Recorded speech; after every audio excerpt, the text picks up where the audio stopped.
Welcome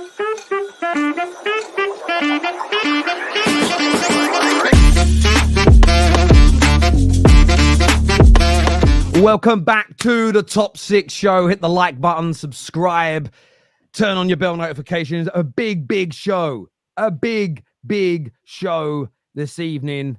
Loads to talk about, transfer stories, the Premier League weekend that is just behind us as well. We've got a wonderful panel as well. On top of that, we've got Igao in the house. We've got Giuseppe, who's here with us. We've got Sinead O'Connor in the house. Oh my God, he's back again. It's, I think they called you Lewis. It's Henry here with us now. We've got, there he is, Tom Little. Little Tom with his manky toenails. There he is. And man like David on the adult table. Hope you're doing well. Viewers, hope you're all good as well. Let us know where you're watching from around the world. I'm in a good mood today. It's my Freya's birthday party all day. Family is still here. I'm going to do an hour. I'm going to do a bit of the show, and then we're going to get our barbecue tonight and chill in the gardens. It's been a great day, but I do need a break from them. So it's actually quite nice I've been doing this because they can all sit out there and I can just come in here and be around some normal people. Your little daughter, man. Yeah. Her birthday's actually Friday, but it did a party today because one of her aunties is have an operation tomorrow. Nothing dangerous, but so we moved it today so that her auntie Paula could be here. Anyway, loads to jump into. I want to get straight into one of the first topics of the day. Sancho, Raheem Sterling swap deal. I want to get into it because, I mean, there is talk that this is genuinely possible. Chelsea like Sancho. Sterling's open to Man United. If we let, there's an option there. It may be more likely that Sancho ends up going to Juventus. That is also on the cards as well. But from a Premier League perspective, does this deal work, David? I mean, I don't see how it solves either of our problems because we both want them gone. But I mean, to be honest, again, it's just like it's the same thing as the Lukaku thing, right? It's just like if Sterling's just not of use, you might as well just try and get rid of him and see if there's another player who can come in and sort something out. He's going to be better than Mudryk today. That's one thing for sure. He can't be worse because he's getting coached through games and getting subbed off at 45 minutes. Hey, Giuseppe, I've got hope, but it's going to take time. It's going to take time. If I need instant impact, I'm not bringing him on right now. His confidence is shot. So, I think it's an interesting deal, but it doesn't solve the problem. I thought our whole thing was we want to get rid of the wages. Let's get rid of all these guys on big wages. But Sancho would come in and be on 350k. So. Yeah, it's long. It's a very weird deal. I'm not completely against it because he could be of some use. And also one-on-one winger, that's probably his best attribute. So yeah. Because one thing Chelsea need is another winger. Yeah, but Tom, we're getting rid of another winger, so it's just like basically we're in the same spot as we were before. So it's not adding. It's girl math. We're not adding somebody new. It's the same thing. Hang on, what math? It's girl math.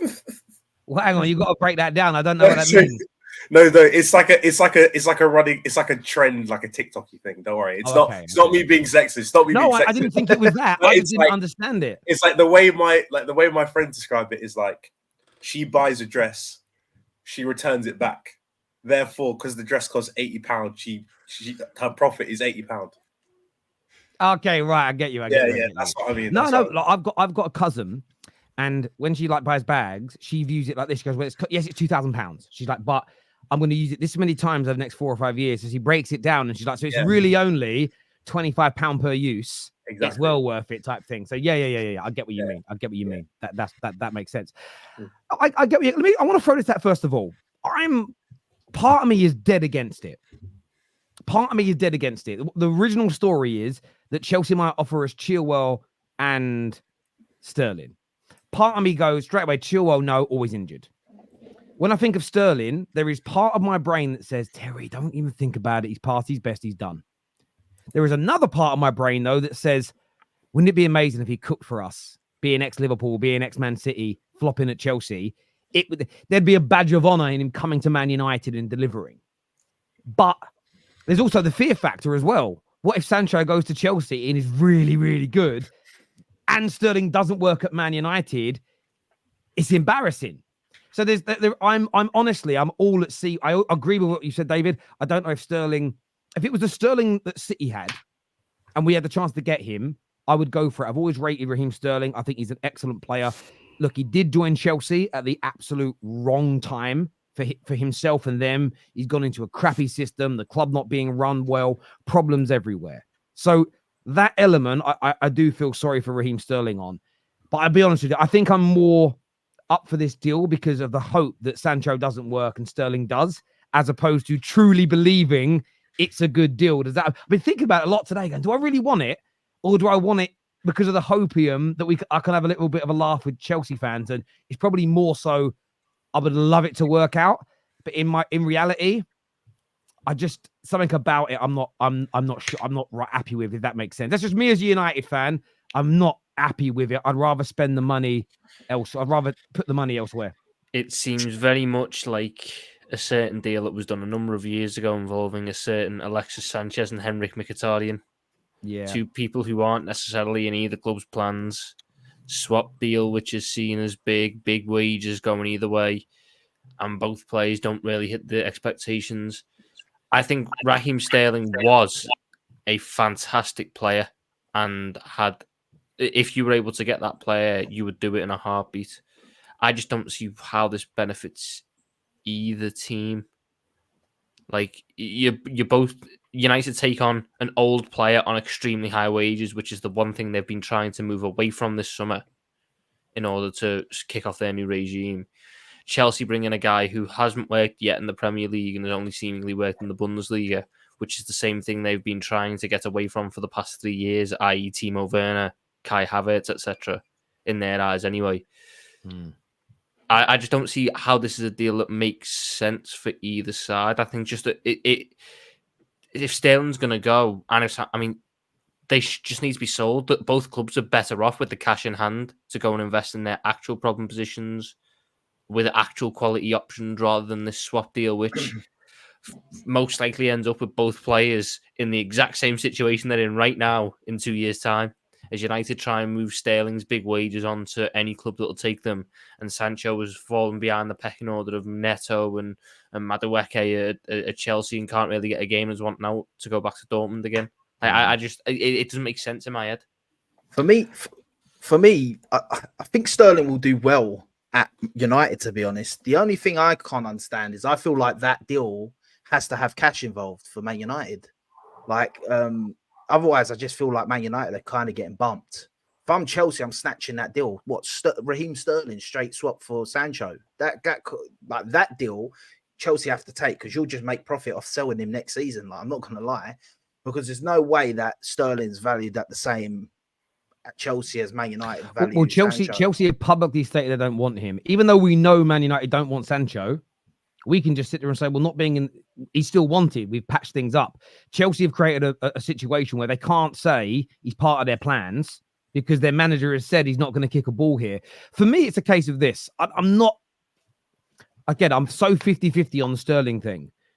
But if they've offered two players, a lot of United fans have said, well, give us Carney and Sterling, and maybe we're talking, because that gives us extra quality. That gives us extra quality in the middle. That gets, so I think it depends on the other person. I think the Ben Chilwell thing, they're like, no. But if there was an offer from a player that we actually thought could also impact the team and make us better, then there's the potential to maybe look at doing it. But I don't know who else that would be. But some people are saying Carney, and a lot of people in the comments saying Carney and Sterling would be, they as Man United fans would take it. But Terry, what about Chalobah?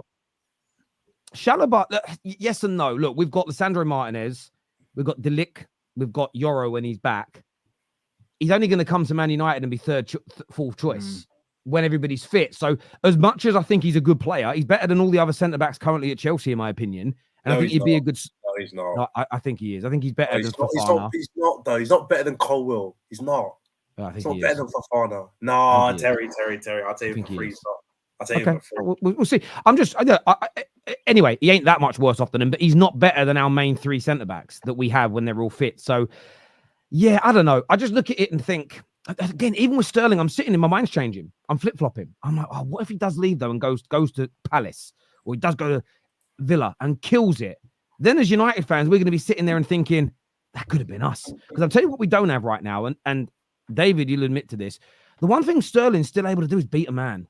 We don't have a fullback. We don't have a winger that can beat a fucking man. And I just sort of feel like, I don't know. I'm so torn by it because I've always rated Sterling. I think that's what it is as well. I've always rated him. I've always praised him. But then at the same time, it's like, is he really over the hill? And if we sign him and he's past it, it's just going to be crap. I don't know. Honestly, I can't make my mind up. Terry, him doing, you said Crystal Palace, Aston Villa, him doing well at those clubs is him doing average at Man United. The pressure is slightly different. The way that he's viewed is going to be slightly different. What the numbers he's doing right now, if he was doing it at a lesser club, we would say, yo, he's carrying the squad because he's not performing ridiculously bad compared to some of the other wingers in the lower down the table teams. What he is at Chelsea right now, he's in a team that's full of young players, and he won't get a game over some of these guys. And they have to move him off. You come to Man United where you're rebuilding. Do you really want a 29-year-old? This reminds me exactly of us getting Willian or us getting Henry Mkhitaryan. They're players that are win now or older players that are not going to help you for much longer, where your project is a little bit long-term. I don't think Raheem Sterling benefits you. And Jadon Sancho moving off your books would benefit you, but then bringing in Raheem Sterling just to occupy that same space doesn't really benefit you in the long term at all. You're not looking to bring in Raheem Sterling today to get you top 4. I don't think Raheem Sterling today will benefit you that much. You'd probably be better off going and getting somebody else abroad that has more scope for growth and potential. I hear you, and this is it. I am not married to the idea of getting him. But it's like 1 minute I think, yeah, it's a good idea. And then I think, no, I've seen many comps where he's just running into brick walls. And then I think back to all the goals he scored at City and how good and what he's done for England. And I'm like, oh, I love that at Man United because we're so. Like, Ahmad's a good player. He's got a lot to learn. Garnacho's still raw, and it's sort of 50-50 at the moment whether he plays good or if he looks young. I suppose what I am, and I'll be honest about it, I'm starving. I'm starving hungry for my attack to improve. And I mean, even an average, relatively, even if Tom made me a sandwich when I was starving hungry, and only David's really gonna understand that joke. If you were starving, genuinely, Tom's food would taste nice because you're so malnourished. You know what I mean? But no, I do. What do you make of it, Henry? Do you think this is something? And whether it's Sterling, I mean, the deal. Who should Man United look for out of this Chelsea squad if a swap deal can be done? If a swap deal can be done, you've got 40 players to pick from, mate. There's not like there's a shortage. Probably a midfielder, but I don't know out of the midfielders who would leave at this moment in time. I think United need a winger. I think when you look at Rashford at the moment, well, he's completely fallen off a cliff, and I think he's far too inconsistent. And then I look at Garnacho and Diallo, and I think that will be the wingers going forward. But there isn't a huge amount of other wide players available at the moment. Sancho, I think, will probably get a move abroad. Juventus links, maybe back to Dortmund, who knows. Sterling, I think, could do well at Man United, but he's 30 in December. Huge wage demands. What's probably going to be a 2 or 3 year deal? Are you going to get huge performances out of him in the next 2 or 3 years in a Man United shirt? Maybe not. I think it's too much of a risk.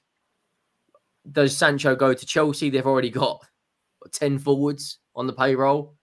I don't think he starts for Chelsea at present. I think we saw how strong that attack can be in the right areas, in the right positions against Wolves. It doesn't really make sense. I think what Tom said earlier about it makes sense for Chelsea to get Sterling off the payroll and United to get Sancho off the payroll. I think once the Ugarte deal, they move forward with that. I think Man United's business will done, and I think they may go in for a forward in January. But it's an interesting one. I would put money on both of them going abroad. I think Sterling could maybe go Spain or Italy or even Germany, but I don't think either player will go France. But at the moment, it's one to watch. I mean, if you're a United fan, for a straight swap Sterling for Sancho, are you taking that? Probably not. No. Spurs should go for both of them. Spurs should go for a Sterling or Sancho if they can get it for a discount because they're much better than any of your wingers besides Son. Well, I disagree with that. I'd take Kulusevski over both of them personally. Really? Fair enough. And again, it comes down to the projects as well. Like Sancho is on over 300 grand a week. Sterling's on over 300 grand a week. They're not going to take 50% wage cuts to come and play elsewhere. I don't think wherever they go, they're still going to be on the upper echelon of the payroll. So it doesn't make sense for these clubs with a project to put all their money on these players.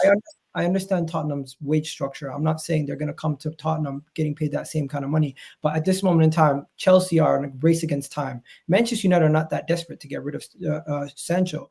Chelsea, they literally have a manager and a player who are basically in a feud at this point, and they have like a couple of days before that the window closes. If it gets that desperate, Chelsea might have to eat some of the wages to let that player go on loan. And if that's the case, why can't a Tottenham take a Raheem Sterling at the age of 29? He's better than Brendan Johnson. He's still better than if he's willing to take a wage cut, then yeah, you've probably got a point. But I think Romano's just retweeted something about Kingsley Coman.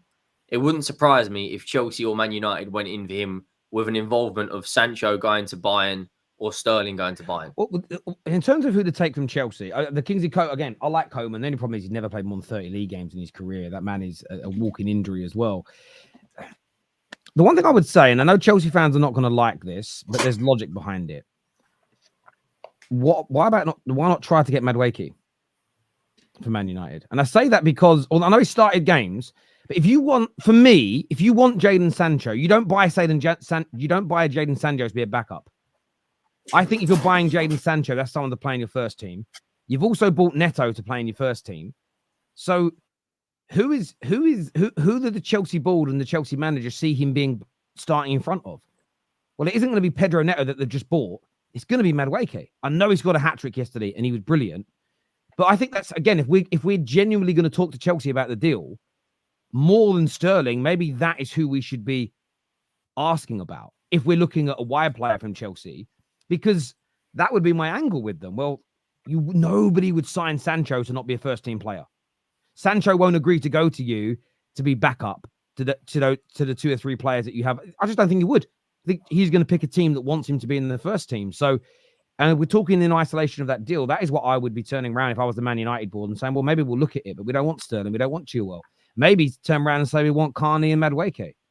Now, that for me is a better deal than Chilwell and Sterling. And a lot of Chelsea fans saying Terry's hilarious, but you're getting twisted here.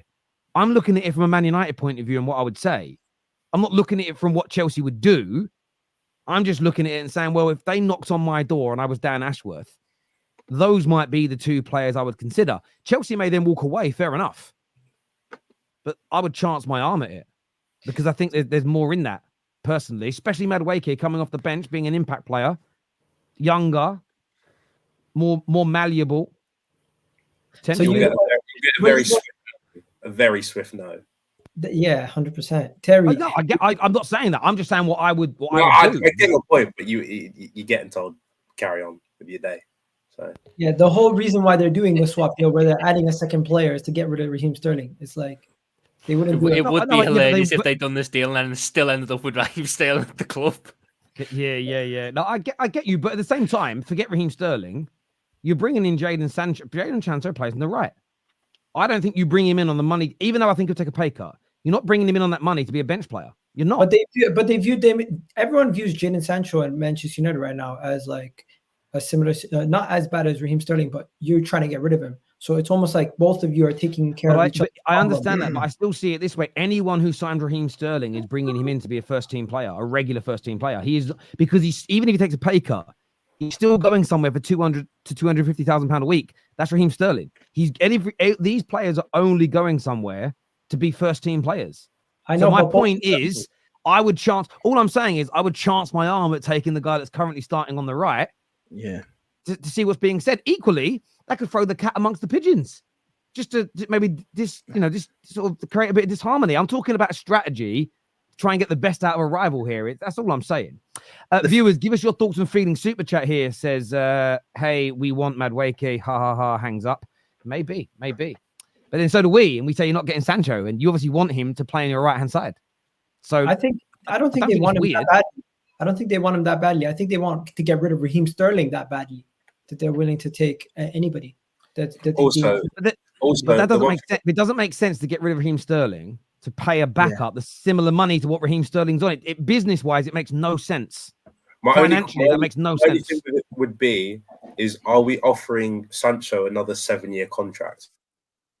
Because obviously, if you offer I think the whole point of the 7-year contract as well is that when you give the 7-year contract, you can have a lower wage because it's guaranteed money for like a longer amount of time. Yeah, you can spread the cost a little bit. Yeah, you could potentially. Yeah, do that. exactly. But even then, Raheem Sterling's got 3 years left.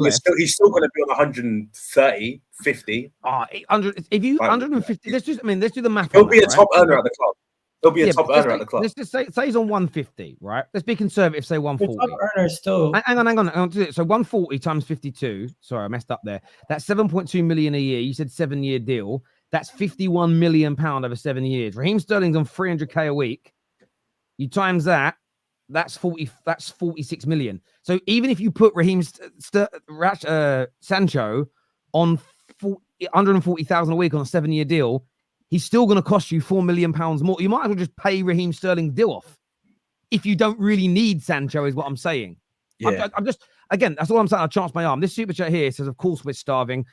Can't score goals. We already missed the most big chances in the league 2 games in. And by the way, I watched it again. That bozo by Xerxes, if that was Jackson, we'd be cooking him. Look, I get rivals are cooking him, but I don't blame. Do you know what's really weird? I think Man United and Xerxes at the weekend unearthed a new bylaw that needs to come into football, because that was rightfully disallowed because it's against the rules. But in reality, why should that not stand? Because he's offside and touched. Yeah, but okay, but offside is to stop you from gaining an advantage. Hitting Xerxes in that circumstance, what was the advantage? No, it was going in anyway. It don't matter. It doesn't matter. Those are the rules. But it does matter because I get why it matters. No, David, let me explain why it matters. Tell you why it matters. So they used say like someone scored a screamer from outside the box that went into the top corner, but somebody was standing by the corner flag in an offside position. Up until about 15 years ago, that was given as offside, because they were still in an offside position, even though it had no impact on the goal whatsoever.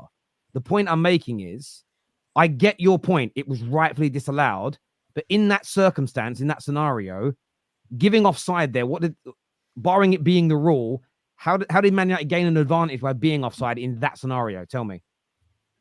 You didn't gain an advantage, but technically it's Xerxes' goal, and Xerxes in an offside position.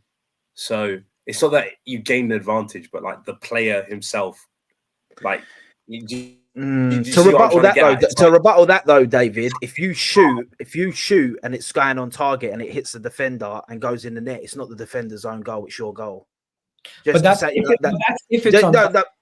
No, but that was on target. What Terry's saying is that ball was going in the back of the net. It's now hit Xerxes and gone in the net. So it's like deflected off Xerxes. And I get people have said to me, a lot of people have said this to me, he physically impacted the play. I know it hit him and went in, but it was 100% going in. The point I'm making is the impact that he had on the game didn't change the course of action. There was no advantage gained. And it was an interesting one. I have no issue with it being disallowed because I think it's against the rules as things stand. But it was just one of those moments. I never thought about that scenario in my life. And I just thought when it happened, I was like, that's a weird, like this mad that's not stood. It's a complete fluke. We'll probably never see it happen again, but it was just annoying. It really was. And trust me, if it was any of your teams, you'd get that feeling when it was like, it was crazy. Like if the goalie was standing there and going to catch it and it hit his knee, cool, he's offside, right? It changed it, but it was a goal. It was so crazy. It's unlucky, Terry, but changing it would cause unnormal precedent in that situation. And you never know. You never know what other situations could happen down the line where this could now affect other rules. You get what I'm saying? But they have changed. But the point is, they have changed the rules. They changed the offside rule that if you were in an offside position but you weren't interfering with play or attempting to play the ball, you're no longer offside. My point is, everyone's sitting there saying I'm mental for saying that they should create another offside bylaw. Like we haven't created multiple offside bylaws for the exact same reason that I'm fucking giving. Like this is how. I don't get what I'm saying. So crazy. No, I get what you're saying, but I don't think it would ever fly because then there could be situations where the ball's going in and the player would just stand in the way and just block out defenders or but that's different. If Xerxes stopped the defender from clearing it, He's his action is directly leading to a goal because he stopped a defender from clearing it. It's funny here because someone here says Nani stole Ronaldo's goal versus Spain, saying it wasn't the same thing. Nani deliberately headed the ball into the goal. Xerxes didn't mean to. Come on, these are not the same examples, people. That's what I'm saying. I'm telling you, it should be a bylaw. It was a crazy. If Xerxes raises his knee to try and score, disallow it. But it was a fluke. Yeah. But anyway, we'll move on. Okay, we'll move on. Yeah, we'll move on. I'm not going to change my mind on it. People have to understand most of these deals aren't football decisions. It's all about help me, help you. That definitely goes on in football. We saw the teams do it earlier. The Sterling Sancho deal helps no one, though. Well, it might help the clubs, but yeah, I do agree. Chica says, I'm starving to get shredded. Make sure you eat properly though, bro. It takes time. I lost 20 pounds in 3 weeks. That's a lot of weight, mate. Due to not eating fried eggs and having a lot of oatmeal and white eggs. Well, I hope you're feeling good.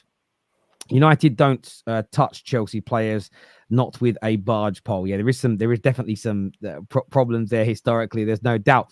Another transfer deal that I wanted to get all your opinions on today, and obviously you saw me share it in the group chat. A journalist that I was talking to earlier on today spoke about Arsenal, and it kind of fits into what Delaney and Ornstein were talking about last week. And he has stated that Arsenal are actively pursuing Nico Williams. They also have an interest in Rafinha as a potential option in this last week or so of the transfer window to try and get that attacker in.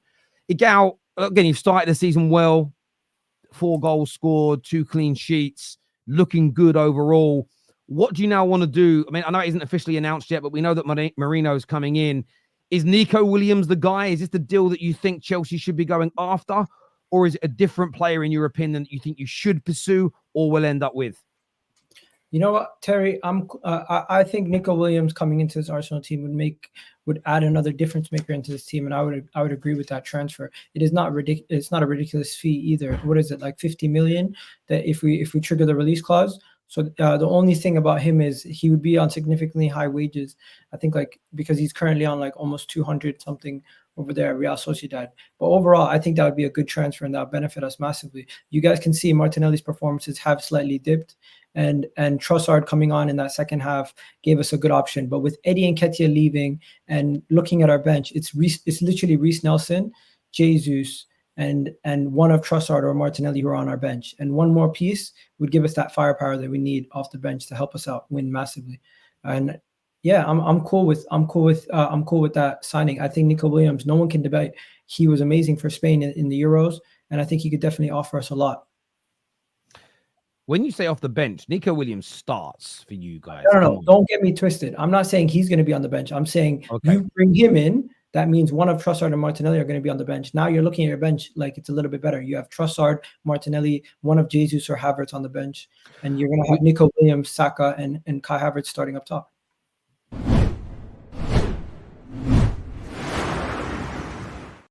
Some breaking news. We'll come back to the Nico Williams stuff in a moment. Liverpool Football Club have made an initial approach to Juventus for the signing of Chiesa. Liverpool have made an approach for Chiesa, Tom. Why? Talk to us. Breaking news. Chiesa to Liverpool on, according to Fabrizio Romano. He's got no knees. What are we going to do when he gets injured after 8 games? I can't. I took the piss out of Chelsea for Nessa. We're signing someone who's more injury prone than him. I can't. Oh, man. I think you're overreacting, bro. I think that's an overreacting. I think if you're playing... Oh, here comes the Italian defending his countryman. Listen. Yeah, hey, I think you're overreacting, eh?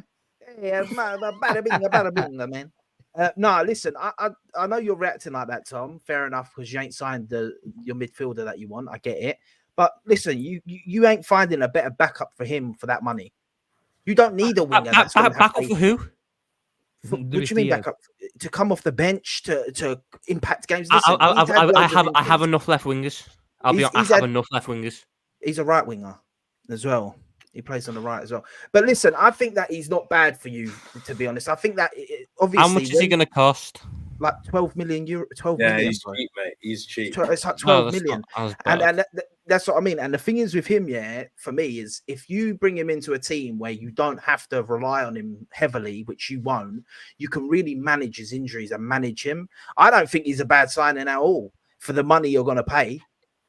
What happened to trusting? If he's 10 mil, it's not too bad. It's not what we need, though. I have two glaring holes in my team. I am playing Gravenberch at DM, and I have no left back who's competent in my system. So we go and sign a right winger. Get in there, Richard. So we've got a right winger and we've got a goalkeeper. We got a right winger and we got a goalkeeper. The two positions we arguably don't need. What next? Should we buy another attacking mid? I'll be honest, Staffy's hit the nail on the head here. I want it to happen though, because Chiesa to Liverpool funds Sancho to Juve. So hurry up, Tom. Get us our money, bro. Get us our money up. You know, Tom, aren't you so injury prone? He's so injury prone. What am I supposed to do? But Jota's one of your best players, and he's injury prone. Exactly. I don't want another one. I don't want my best attackers constantly being injured. I'm going to be honest. I think this is bad business. Even at 10 mil, it's like Tom said. They've got huge problems in that 11 in the two positions they need, left back and the DM. Bringing in Chiesa, yes, it gives him a little bit more depth, but he'll play a maximum of 15 league games because he'll be broken. He played 38 last year, no? Yeah, he missed 33. Look at the average minutes, though. Look at the average minutes per game.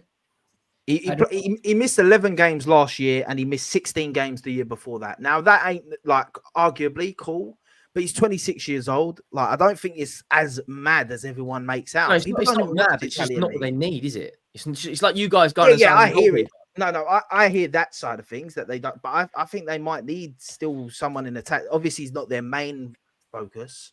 Like they got Gakpo on the bench and Nunes, and they don't even get minutes. To be fair, he played a lot of minutes. I'm looking at Chiesa can get back to the level that he showed at the Euros, and that's because we wanted Chiesa before he went Juve. So this is a guy that Edwards liked back in 2018, 2019. Since then, he's had two major injuries and he has lost a yard of pace. If he can get back to the levels that were shown when we wanted to sign him, then I can understand why we've made the move when he's as cheap as he is. But he is a lot more injury prone now. He is not as quick now, and he's moving to an entirely new league at 26, 27. 26. I just, for me, if this is the move that you're going to make, when you have glaring holes elsewhere, I really do question it. I can see the appeal if he's your only attacker. And I do, it's coming across that I don't like Chiesa. I like Chiesa. I think he's a very good footballer. I thought in the first game of the Euros, he was electric against George. Who were they playing? Georgia Albania. or something? Albania, that's the one. He was electric there. But my worry is the injuries. He's false depth, arguably. I can't have him as a depth option if I know he's going to miss. Like that Arthur geezer you had. Like Arthur Melo, like Thiago, like Naby Keita. I've had plenty of them. Diogo Jota, Ibrahim Konate. You can't have options there and go, oh, they're guaranteed depth when they're going to miss at least a month of the season. Remember him. Hey, Konate, you're putting him in there. Tom, can I ask you something? Konate's guaranteed an injury. Jota's guaranteed an injury every single year. Tom, with him though, where you said you don't need depth, you've got quite a bit of depth on the wings. Is that not a risk worth maybe taking to maybe get something big out of such a low fee? Like if you're I agree. If you were talking 25, 30 million, I'd be like, wait. On as a purely isolated thing, yes. For 10 million quid, you get a winger who has shown a really high level. But my issue is he is not the problem position. We have two. This is like he's a new lick of paint on the wall. I'd like to paint my wall. It'd be nice to have a new lick of paint. I've currently got no front door, and a car crashed into my wall 3 weeks ago, and I've got no wall. But I'm gonna put some new paint on this kitchen wall here because it'll look nice. I'm not gonna have a front door. People can walk in and out. It's like buying brand new socks. It's like buying brand new socks, but you're walking outside with no trainers on. Yeah, exactly. It fixes something. It's nice. It adds more depth in a position that we're pretty well stocked in.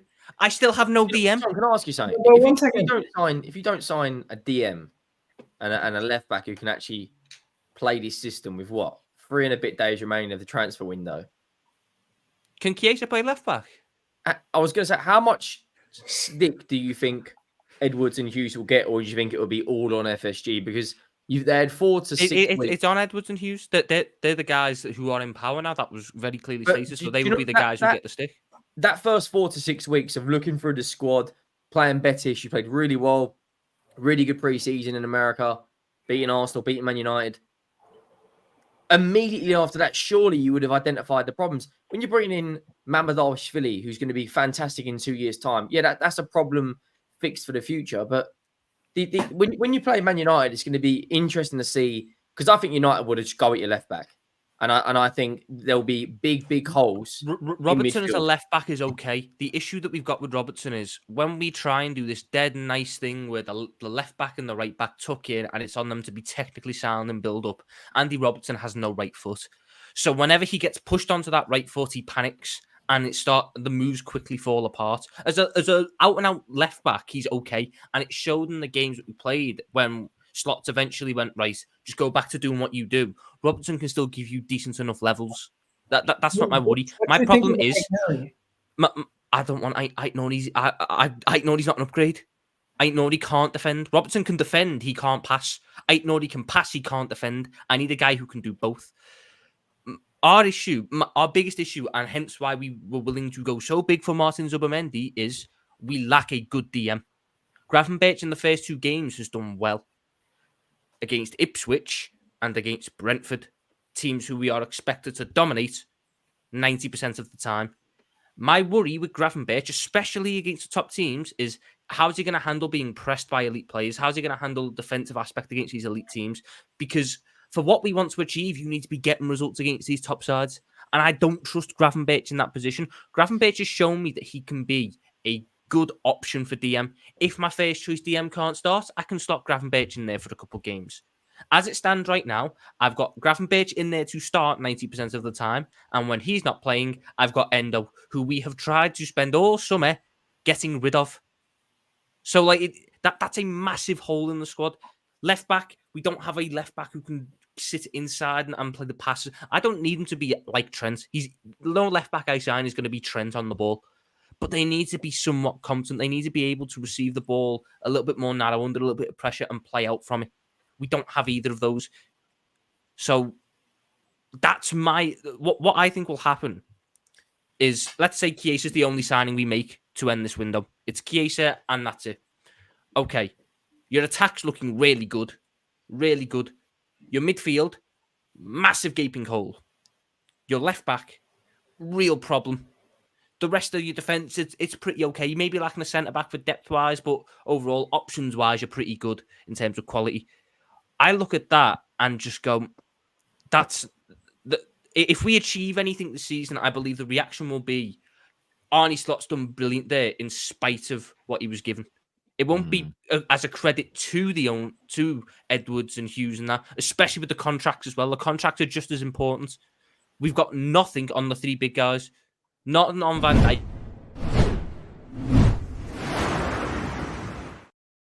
Chiesa to Liverpool. Here we go. I'm joking. I'm winding you up. I'm winding you up. Oh my!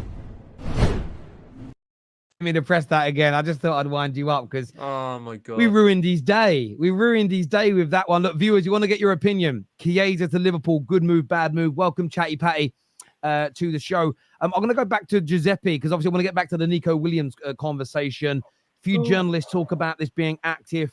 Looking at Rafinha, there are a few that have mentioned Sterling's name. Is the attack the next place that Arsenal need to stop off at in this transfer window to complete what you've done so far? Yeah, 100%. Listen, and it will happen. Eddie Nketiah's going. We've loaned out Fabio Vieira. We don't loan Fabio Vieira, especially if we're not bringing in an attacker. Let's be honest. On Nico Williams, you bring him in, game changer, absolute game changer for Arsenal. If you bring him in, because we ain't got that type of player in our team. The way he will. Because I believe he frees up Saka a bit as well, because I think people will be so shit scared of him on that side that they'll start, like, Saka will actually have a bit more freedom on his side, because they'll feel like, oh, we can't always double up on Saka. Sometimes we're going to have to double up on Nico Williams, and you can't double up on both. So I think he's a game changer. He counter-attacking becomes a big threat for us now when we soak up a bit of pressure to counter-attack. When you play against the team like City or something that they're on you, at their ground, they're going to have to keep wary that this guy is rapid and he's dangerous and he can just go. I think he would be amazing to sign. I don't know if we can do it. To be honest, the thing that puts me off, like thinking we can do it, is that he got that number 10 shirt given to him, and they done that whole reveal of him getting a number 10 shirt and stuff. So I think he's probably going to stay. But the attack is 100% where we got to sign next. Wing or a striker. I personally pick a striker over a winger. But we'll have to wait and see. But if we could sign Nico, I'll take Osimhen. 65 million euros for Osimhen, and that's a game changer as well. That sort of money that they were talking about. Well, you mentioned Osimhen. Fabrice Hawkins, who's very credible, was just put out a sort of an update stating that currently he is not that enthralled about going. He doesn't want to go to Saudi, and he's not that happy about going to Chelsea, but he wants the Premier League. And there's talk now of 65 million euros being enough, which is half the price they initially wanted. Do you think that's something that maybe Arsenal should tempt Napoli with this next week? Oh, 100%. If we can't go and get a yacht, because for me it's still Gyokeres is my number one target. That's just me personally. Just I have a feeling that this guy will kill it in the Prem. But I think Arsenal have to for that sort of money, because at the end of the day, I was speaking to my mates actually earlier today, and I actually said, to be honest, I think Osimhen is waiting for Arsenal. I think Arsenal is who Osimhen wants to play for. And that's why the Chelsea deal ain't happened yet, because Chelsea will spend the money. I don't care what anyone says. Chelsea, the way they've been throwing money at everyone, they would have done that by now. He's the one, in my opinion, that's stalling that deal going ahead, because he wants to wait until the last minute to try and get that Arsenal move. He said no to Saudi. That's a bit more understandable, like because that's just kind of career suicide in a sense for someone like him. Definitely now he's hitting his prime years. So yeah, I think that Arsenal's 65 million euros. I mean, that's ridiculous. That's like 55 million pounds for Osimhen. Someone that a year ago, 2 years ago, people would have been snapping up easily for 80, 90, 100 million. But now, obviously, this season they asked for so much and they've split in half. You've got to try and go for it. And not only us, I think that other teams should now be opening their eyes.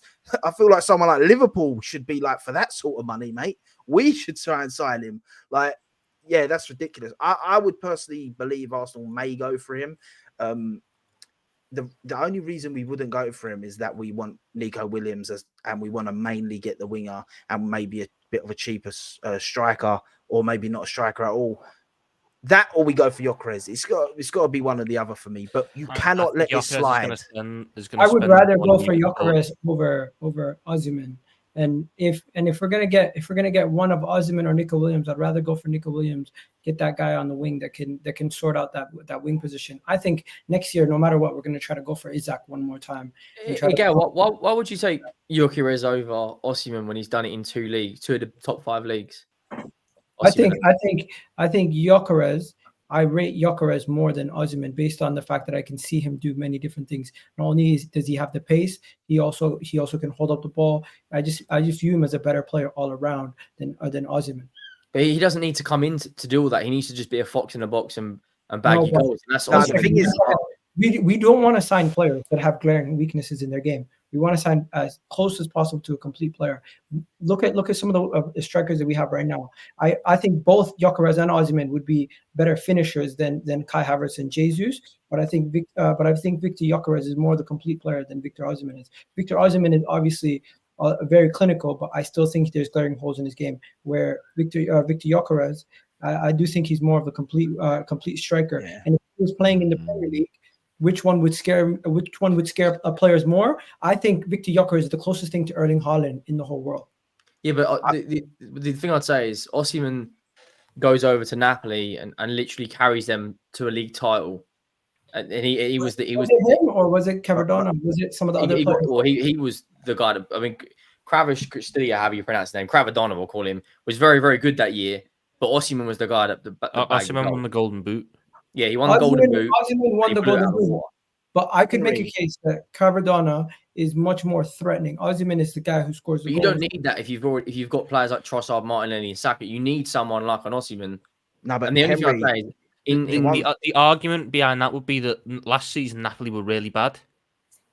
Osimhen still had decent individual numbers. Kvaratskhelia really struggled in terms of his numbers. until like the back end of the season. One thing I just want to admit, 35 million sounds amazing for Osimhen, and a lot of clubs should be looking at that. I agree. But just if the situation is that they're going for similar prices, I'd rather go for Gyokeres. And also, if Arsenal are going to sign a winger or a striker at this moment in time, they're going to look at the winger position, just based on what they've been hearing all window that we're going for a winger. So I think if the club is going to sign somebody, they're going to probably sign Nico Williams. I think that's it's such an interesting one. Fabrizio has just said that Osimhen is one for the last 2 to 3 days of the window. I think that's all. I think there's a number of clubs that are in. I'm starting to get a theory now that this isn't about people not being interested in Osimhen. I think it's about we believe his price is going to drop massively. You know, they imagine wanting 130 million, then you pick him up for 65 million. That is when it makes sense for clubs to hang on. That makes perfect sense to hang on because that's a lot of money you can invest elsewhere. But when it comes to this story, I don't think Arsenal will get Nico Williams. However, it sends out a very different statement. This is a player that Barcelona want. This is a player that is moving into the peak of his career. The world is watching. The world wants. I said this the other day, and people said Alexis Sanchez and Ozil, and I disagree because they were at that stage either wanted to leave or the clubs they were at, Barcelona and Real Madrid, wanted to let them go. I don't remember the last time Arsenal signed a player that was looked at as world-class to potentially world-class, who a gigantic other club wanted, who they went and paid the money for and convinced to join their football club. And that isn't a dig at Arsenal. Rice. You could throw Declan Rice into it. I'm talking about I'm talking about a Bayern Munich, a Barcelona, a Real Madrid, where, and the English players are a little different here in England. And I'm not trying to, Man United don't do it very often either. I'm talking about, it would be a seismic move for Arsenal, a player who seemingly just wanted Barcelona. It would show a change in your direction. It would show that you've always been a giant club. But I think it's a move that signifies the potential of moving into that next echelon up, which eventually goes on to win those major trophies. I think the player's brilliant. What he brings to you would be great. Martinelli, that he may come good this season, but I don't think Arsenal have got the time to wait. I don't think you can sit there and hopefully wait for him to come back. I think you need to look at it and say, if there's a possibility of Nico Williams, you bring him in, and then it's down to Martinelli to fight for his position back in the team. I feel like you should make a move for Williams this week, whether you get him or not. The buyout clause is there, so you know that you just got to offer that money cash. I think you should be in the ear of that Nico Williams camp. You should be making an offer which makes him one of the best paid players at your club. Incentivize him to the max. If you win Premier Leagues or Champions Leagues, he gets huge bonuses.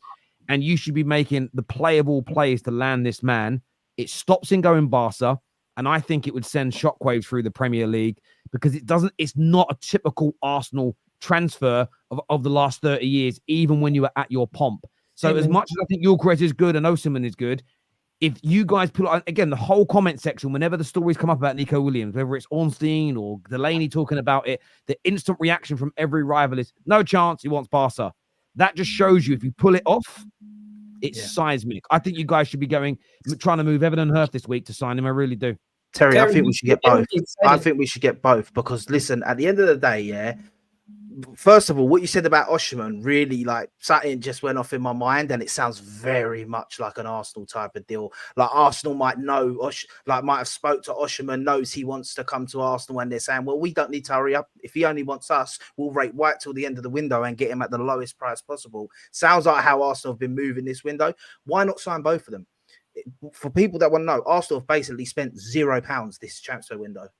Now, if you can get Osimhen for 55 million, and then you can get Nico Williams for something like 45, that means you're spending 100 million. Yeah. And if you could get both of them in, I'm sorry, you just changed the game. Like, everyone looks at Arsenal in a different way. And I know it might sound far-fetched. Yeah.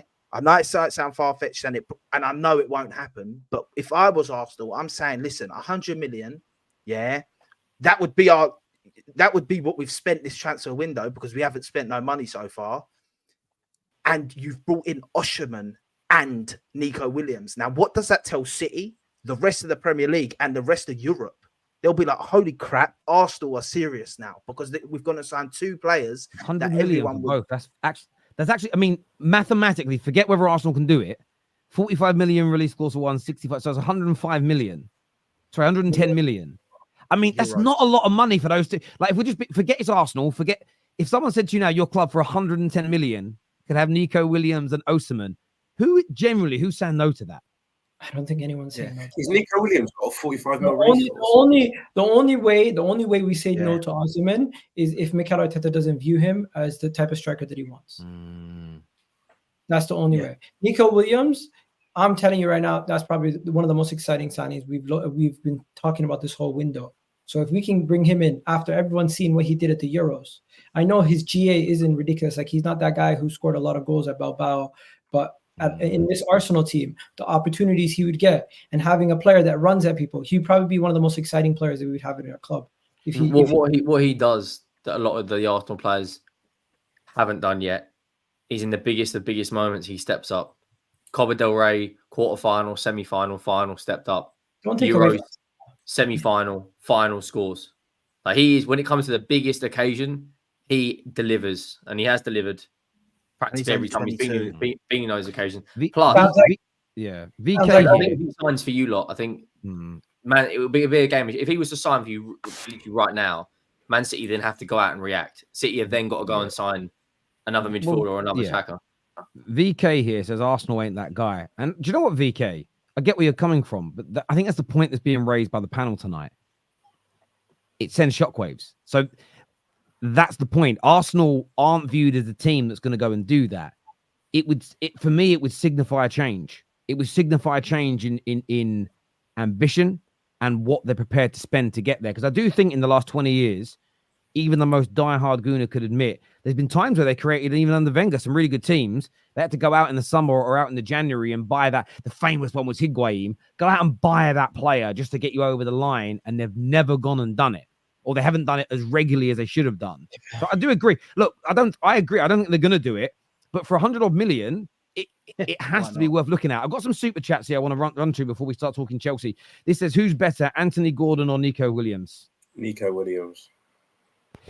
Anthony Gordon because he's Scouse. Nico Nico Williams is better. It's just Anthony Gordon. In fairness, Anthony Gordon's got more goals than him in the Prem, so Nico Williams is never... I know. Okay. I'm glad Gal that North America didn't pick up on the sarcasm too late, did it? He was like, Nico Williams not coming. He's proper Bilbao. Okay, we'll see. Napoli is a pain to deal with. Yeah, but that's why they've dropped their asking price in half. They've been dealt with. The Portuguese league is not to be trusted. Gyokeres played at Brighton in the Championship, but goes to Portugal and breaks out. Very good in the Championship. As long as you don't buy the player from Benfica, you're good. No, but he was very good in the Championship as well. He was at Coventry and he had two really good seasons. Like he wasn't like crap in the Championship and then all of a sudden just, where's that come from? No, he was very good in the Championship and a number of Prem clubs were interested before he made the switch to Sporting. This here says we'll come back to the slot. We're going to be getting onto the games in a minute. We're going to talk Liverpool. We're going to talk Arsenal. We're going to talk Chelsea's games, and KJ is joining us on the show as well. Alberto Aquilani 2.0. That's obviously to you, Thomas. That was a great signing. James Ellsworth is back. Oh yeah, he's back on the top 6 show. If City gets, I can't pronounce that name, but that's that Celtic striker, isn't it? They win the Premier League 5+ points. Even if Arsenal get Williams, they might also need Gyokeres. Tom Stop, Hassam's right-hand man, unbelievable. Yeah, all the scousers, all the people that are from they're saying that you're a negative Liverpool fan, Tom. You're right. I should not want us to sign at the end. We should just go into the season with Bernardo Endo, the manager doesn't race. That'd be great. Yeah.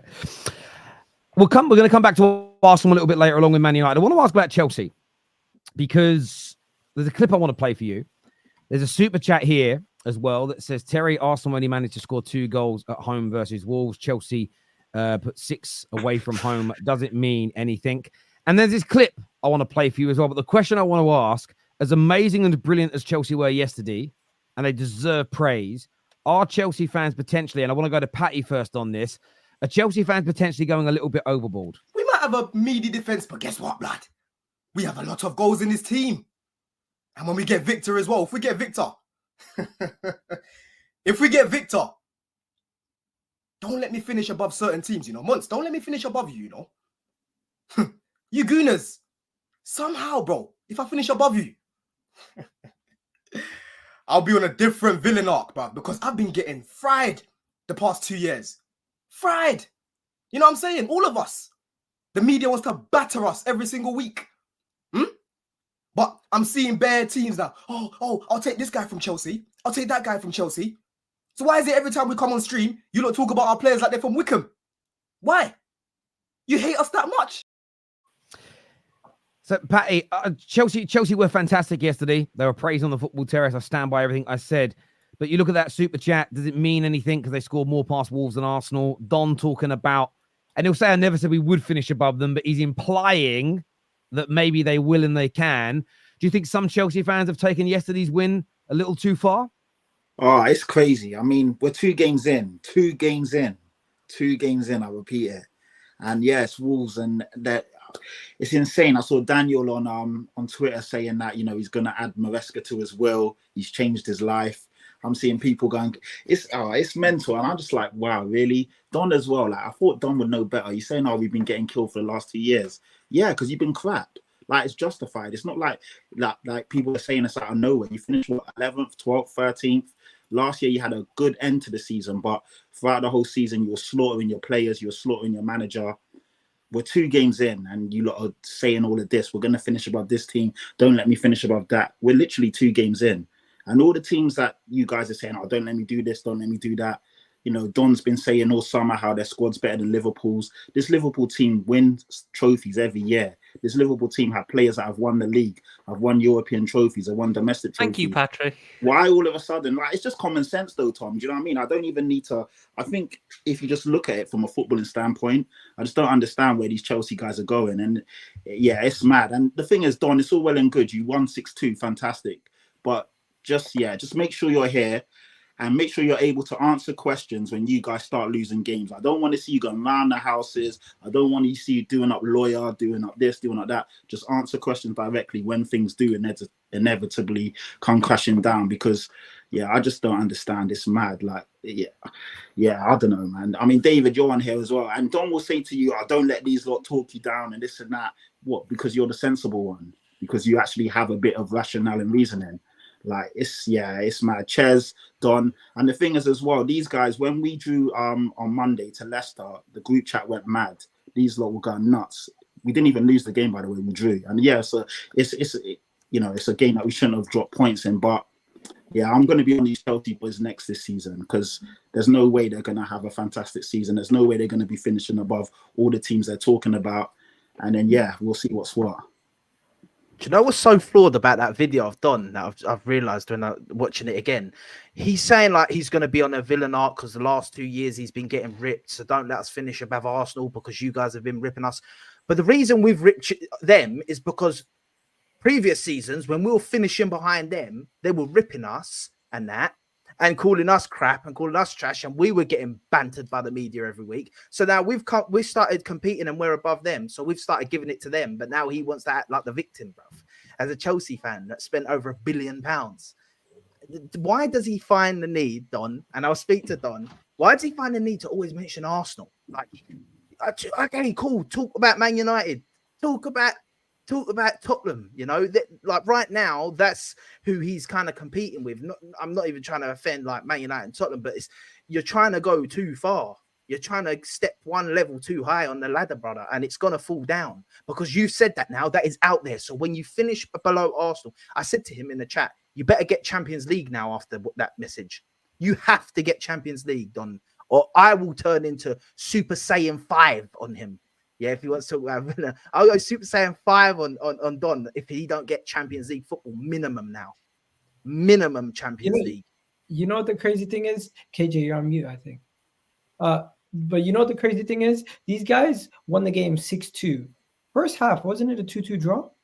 Wasn't it 2-2? Wasn't the defending shocking in the first half? You could still see some of the signs of the negative parts of Chelsea's game. The second half was outstanding, probably one of their best second halves in over the last couple of years, and their attack looked really threatening.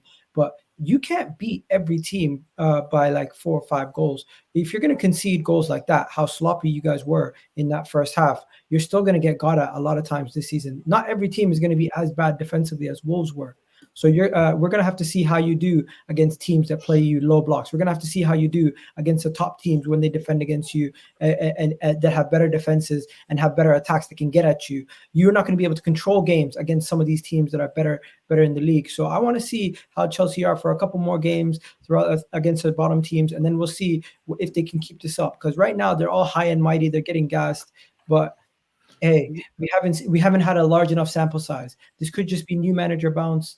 And next thing you know, mid January, they'll have their dip and they'll be saying sack the manager, sack the players again.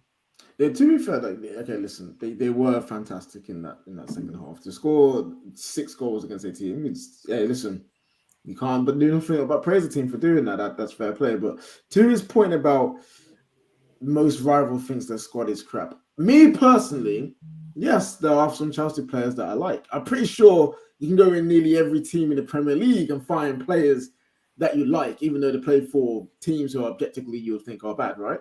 So I don't think that's the issue here with rival fans. It's more about your club as a whole. So when rival fans see the sacking of managers left, right, and centre, the high influx of players coming in, and then the same 2 years later, the same influx of players are trying to be shipped out. Because remember, they bought Koulibaly, they bought Sterling, they bought all these guys in, and pretty much that batch of players are almost completely gone. So players are getting overhauled so much at Chelsea, and rivals see that, and they see an issue. They see problems because it's kind of like, well, why is that happening? If a club is stable, you shouldn't need that much higher turnover. And that's what the main problem is. I think that's what main people see. It's not just about we think all your players are crap. Because no, everyone's got good players. They're Premier League footballers. You get there because you're good. But I think it's more of the situation of Chelsea. It's like there's questions to be had. And when you question Chelsea fans don't like it. Apparently, it's all good. It's all rosy. We just hate him. When really, we're asking fair questions of any questions that a Chelsea fan would ask of Man United, of Arsenal, of Spurs, of the rest of us, if we were doing the same as them. KJ, what I will say about that is that when, like, again, I know everything's not perfect at my club, but when I explain things to like justify why certain things go on, I get responses like what Agal had last week when he just said, "Oh, I just don't care. I don't think it's true." That's where I think Chelsea fans get a little bit annoyed, going like, "Hang on a second. I know the media paints us in a certain way of we've got 50 players here, and Maresca hates these people, and this, that, and the other, and you know, Koulibaly was brought in by these people, and it's like some people are very well informed and do try and explain things to other fans, and they just don't have it, and they just run with the narrative. One second, just understand what I was saying is you're believing all the positive PR. So just because you're believing all the positive PR doesn't mean it's true. That's not the same as saying, "Oh, you're lying." No, you legit said Maresca lied. You legit said Maresca lied. You just said he lied. I said it's positive PR, hence why he's not telling the truth. Anyway, but that's my point. I just want to say on the Chelsea thing is this. Listen, I think Chelsea fans have absolutely every right to celebrate yesterday, enjoy it, have a few drinks, laugh at Man United, especially over the weekend. The only top 6 team that had a bad one. I completely and utterly understand all of that. I think that's beyond fair, and I would never criticize people for celebrating in any capacity whatsoever. What I would ask Don, and what I would ask other Chelsea fans, sort of, because Don does this very clever thing where he's not saying we're going to finish above those clubs, but if we do, he alludes to he makes it sound like I think we might finish above them, but I'm not quite going to make that call as well. So it's like, what is it? Do you think you're going to finish above them or not? And equally, if you don't think you are because you think they're better than you, then why are you triggered when those teams say they're better than you? I just want to understand the thought process behind that a little bit more. And that's a genuine question. I can't speak on that because I don't think that. No, I agree. I agree. But you get I'm saying I can't. No, I understand that. So what I don't get, like I say, it's almost Well, if you think they're better than you and you're not going to finish ahead of them, why does it trigger you when their fans say their squads are better or their team's better? If you do think you're better than them, then why are you not predicting and saying with chess, I think we'll finish ahead of them because we're better? I just kind of think that football fans, there's no harm in being wrong. So if you say something that people think's outrageous and it ends up being right. So I remember when I've got loads wrong, I've got loads right. I remember when I predicted Haaland breaking all these records when it comes to the Premier League, I was laughed at. It's turned out to be true. I equally thought that Jadon Sancho would be a revelation in the Premier League. I got it wrong. The Football Terrace YouTube channel hasn't grown more or regressed because of either of those predictions were right or wrong. I think the one thing I would say to Chelsea is this. In that second half, you've proven that you can deliver and get to the top. But that second half also proves a lot of the previous criticism was true. Caicedo and Enzo looked fantastic yesterday. That in the second half, they controlled the midfield. They were brilliant in possession. They were great defensively. That is what I would call a top performance from them individually and together. So when I hear Enzo's consistently been that good, no, yesterday proves he hasn't been because you saw the standard in that second half. What I would also be saying as well, I'd be keeping my feet on the floor. In that first half, Wolverhampton Wanderers absolutely cut through Chelsea. And the one difference when you talk about we could catch Arsenal, we could catch Liverpool, what I've seen from both those teams so far in the opening 2 Premier League games is them look both so strong defensively, hard to break down. When they get their leads, they just control the games and phase them out. Man City, of course, do that as well. They're probably the best team in the world at closing games down when they get a 2, maybe a 3-goal lead. I wouldn't even be talking about those sides yet. Even if deep down inside I felt there was a possibility with the attackers we could get there, I wouldn't put that pressure on my team. I would focus on the positives and I'd celebrate, but say, do you know what? Defensively, we've really got to get things working because no one, with Don's words, nobody with a meaty defense is finishing above those 3 teams in the Premier League this year. So I look at it this way. Chelsea fans, celebrate, have a great time. Don't let anyone tell you can't celebrate that win. I think that's crazy talk. You were amazing in that second half. I would just be saying we need that second half again and again and again. Not the first half where we were getting run through. I'd be feeding that back into my club and I'd be stating that. Outside of that, you move on to the next game the next week. And I think I wouldn't be getting carried away. But equally, I wouldn't be told that I can't celebrate either. Not that you guys have said they can't celebrate, but yeah, it seems. And I think Chelsea fans are like Man United fans. We're starving. And when you're starving hungry, a plain piece of toast tastes fucking good, bruv. I've never been that hungry. I bet if you didn't eat for 3 or 4 days, I bet you a basic piece of food would make you feel like you're at a gourmet restaurant. How nice. If you ever remember your kids playing out on the estate, and not all of you grew up on the estate, and you ain't got no money in your family, you go out, you ain't got no drink, you can't go to the shop and buy one, you've been out for 5, 6, 7 hours, and you are gasping, and you get in through the door, and you grab a glass of water at the tap.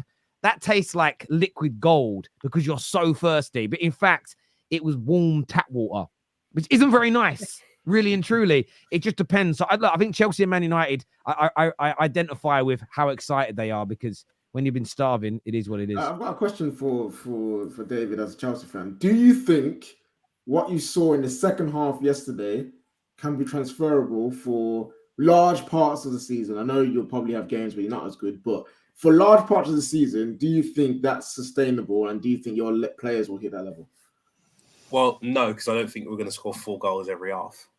Unfortunately, it'd be great. Not about the goals per se, but like the performance level. Yeah. I'd say it's possible, but I wouldn't expect it now. I'd expect it later on in the season. Because of, again, brand new system, new players, everything. I expect the first 10, 15 games will be very up and down. So this 6-2, while it was great, doesn't shock me because we could very well next week lose 2-1. Like it could just happen because again, these players are still learning a brand new system and everything. But towards the end of the season, once these players actually have a more competent understanding and they've been game tested and they understand, the ins and outs of the system a bit more, then by all means, I don't see why not. But I've genuinely been impressed with Maresca's style of football, and whether it was, in pre-season or now, one thing that is very clear is that there is an identity to what we're trying to do, and the principles of the system stay the same. So as long as we can keep replicating that and improving it, we will find ways to, when teams, figure out ways to stop it, we will find new ways to go around that and then develop the system. So I'm very optimistic of what Chelsea can be, but I'm obviously tentative right now because It's the second game of the season. I think apart from unless your name is, unless you are Man City or Arsenal, I think everyone should be pretty tentative about what their team's going to do throughout the season, just because it's just too early to say who's going to be good and who's not. So that's my personal opinion. I wanted to ask you, Man United and Tottenham fans, seeing Chelsea's performance, are you all of a sudden worried that you're going to lose your top 4 position to them? We won't get one in the first place, bro. Don't involve me. No, we're all don't involve Man United. This is a Spurs question only, man. We suck, bro. Spurs finishing. We're all in the same boat. We're all going for top 4. I think Chelsea have got fantastic attacking options, but I think throughout the season, we're really going to see what that midfield's capable of under Enzo Maresca. Like beating Wolves, look, I'm not going to take anything away from it. It's a fantastic performance, but let's see how they get on against the Liverpools and the Arsenals and the Man Uniteds. Like City toyed with them at parts of that game and then went off the gas and then went back onto it. I expect Chelsea to score lots of goals this season, but it's keeping them out the other end. I think they'll play a lot of games this season where they win 4-3, 3-2, maybe even 5-4. It's kind of similar, like to a degree, similar to us, because I know we kept a clean sheet against Everton, but we leak so many goals. Like we conceded 60 plus goals last season. I think we'll be in a similar boat where we'll beat teams 4-3, 3-2. But at this moment in time, just because Chelsea are unknown, I would still back Tottenham to finish above them. I will say with Chess, we will finish above Spurs. That is one thing I will say. Come on, we're finishing above them. Wait, bro, we finished 2 points behind you. you. We finished 2 points behind you last year. It was we had 3 a brand points, new system. actually. It was and 3. the team, okay, 3 points are a massive difference, right? Yeah, it's still the team is better. The team's better this year than it was last year. Yeah. And you guys ain't better than you were last year. I actually back David. I actually do think you finish above Spurs. I think Spurs are going to have a. You don't think you should be finished above us though, spending a no, I agree 100%. No, I agree 100%. But right now, of the top 6 clubs, you're the only one where I look at them and go like 100% without fail. Chelsea fan, surprise, and Arsenal fan, surprise, backs the Chelsea fan. Like what are we doing here? Do you know what I mean? We're 2 games in, like I said earlier.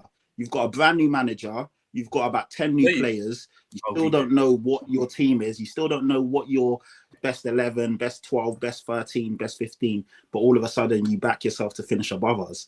Like, it's a bit mad. Like, you lot are all mental. That's all I'm going to say. You're talking like hold on. You're talking like Spurs are an amazing team, though, bro. This is what I'm saying.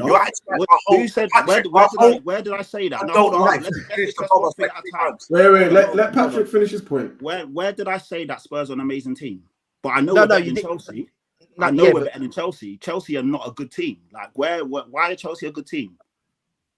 But I don't think you're that good a team, though. That's just me. I'm not even saying it as an Arsenal fan. I genuinely don't think Spurs are that good a team. Hold on. Are we better than Chelsea? Were we better than them last year? Were we better than them the year before? You were better than them the first half of the season. You weren't. Were we better than Chelsea last year and the year before? No. Yes or no? Yes, we were. We finished above them 2 seasons in a row.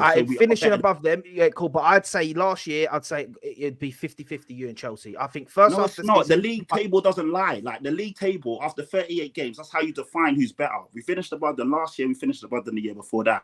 So we are better than them. That's the cut and dry of it. But Giuseppe, I've got a question for you. Yeah. Why are Chelsea now better than Spurs now? Forget last season and the year before. Why now? Why now? Because I actually think Maresca is actually a better manager than Ange Postecoglou. I don't rate Ange, innit? That's as simple as that. I think Ange look, I get you don't rate him, but what has Enzo Maresca done in his career? No, I know this might sound mad. This might even be me it might be me being a bit biased against Spurs. I don't know. But I look at Spurs, and I just say that last season, from what I see from Spurs last season, you started really good. Your manager got clocked. Yeah. And what happened the second half of the season was you almost capitulated completely out of the top 4. Yeah. And now this season, from 2 games, yes, you beat Everton. Everton are crap. I'm not going to lie. Everyone should be beating Everton. Fair enough. You beat them 4-0. That's a good result. You'll have them games. But you ain't changed that style. He hasn't adapted. You've got a stubborn manager that will not adapt. And I just think he's been clocked. And I don't think that he's going to be able to do it. I think a lot of it's going to come down to certain fitness, though. I'd agree if Van der Ven missed large parts of the season again. But and I also think it comes down to Solanke's fitness, because I think a problem they had last season was I don't rate Richarlison. Richarlison's not good. They didn't have a focal point to play off of. So the way Postecoglou's system seemed to work was it funnels all the chances to the 9, and then the 9 was Richarlison, who missed most of them. Now they've got Solanke in, who is he Harry Kane levels? No, but he's much better than Richarlison. If he can perform to a similar level with what he did at Bournemouth, he will score more goals. Tottenham will win more games. I think Tottenham, I like Tottenham's squad. I think they've got a good squad. I think they've got quality in certain areas. I think the defense is much stronger than Chelsea's. Yeah, Their attack is weaker because Chelsea just have an abundance of options, whereas I think Tottenham have 2 clear, real good options. And outside of that, it's a bit sort of Johnson, Werner, Richarlison. It falls off quite heavily. And in terms of the midfield, I think Tottenham's midfield is actually very good. I do think they could have done with potentially adding another more senior guy. Maybe they will do towards the end of the window. But I really like that Sarr kid. I think that Maddison obviously has real quality. Basuma, when he wants to, can be a very good midfielder. And I like Bergvall and Gray from the limited amount I've seen of them. They look young. They look hungry. They've got quality on the ball. There is clear lack of an option there outside of the initial 3 or 4, I feel. But if they add there, I can see the appeal behind the squad. And they play... Do we know how Tottenham are going to play? Yes. Everyone knows how Tottenham are going to play. But they are a hard team to stop when they get going. They really are, because of how good their key players are. I just think there's a lot more unknown with Chelsea and a lot more of a consistency problem, I feel, in terms of so many young players at Chelsea. A lack of real experience in that squad. Is that going to come and impact them in certain areas, in certain times of the year? Whereas Tottenham, I think Romero's got experience. I think Heung-min Son's got experience. You know, that those players, those big players, can be sort of lent on and believed upon and can drive that team forward. I do think that we aren't far off a cut-off point if Tottenham don't invest. But right now, I still have Tottenham ahead of Chelsea. I think Postecoglou's a better manager. He's got more of a resume. I just don't think it's an outrageous thing for me to say that we finished above Spurs.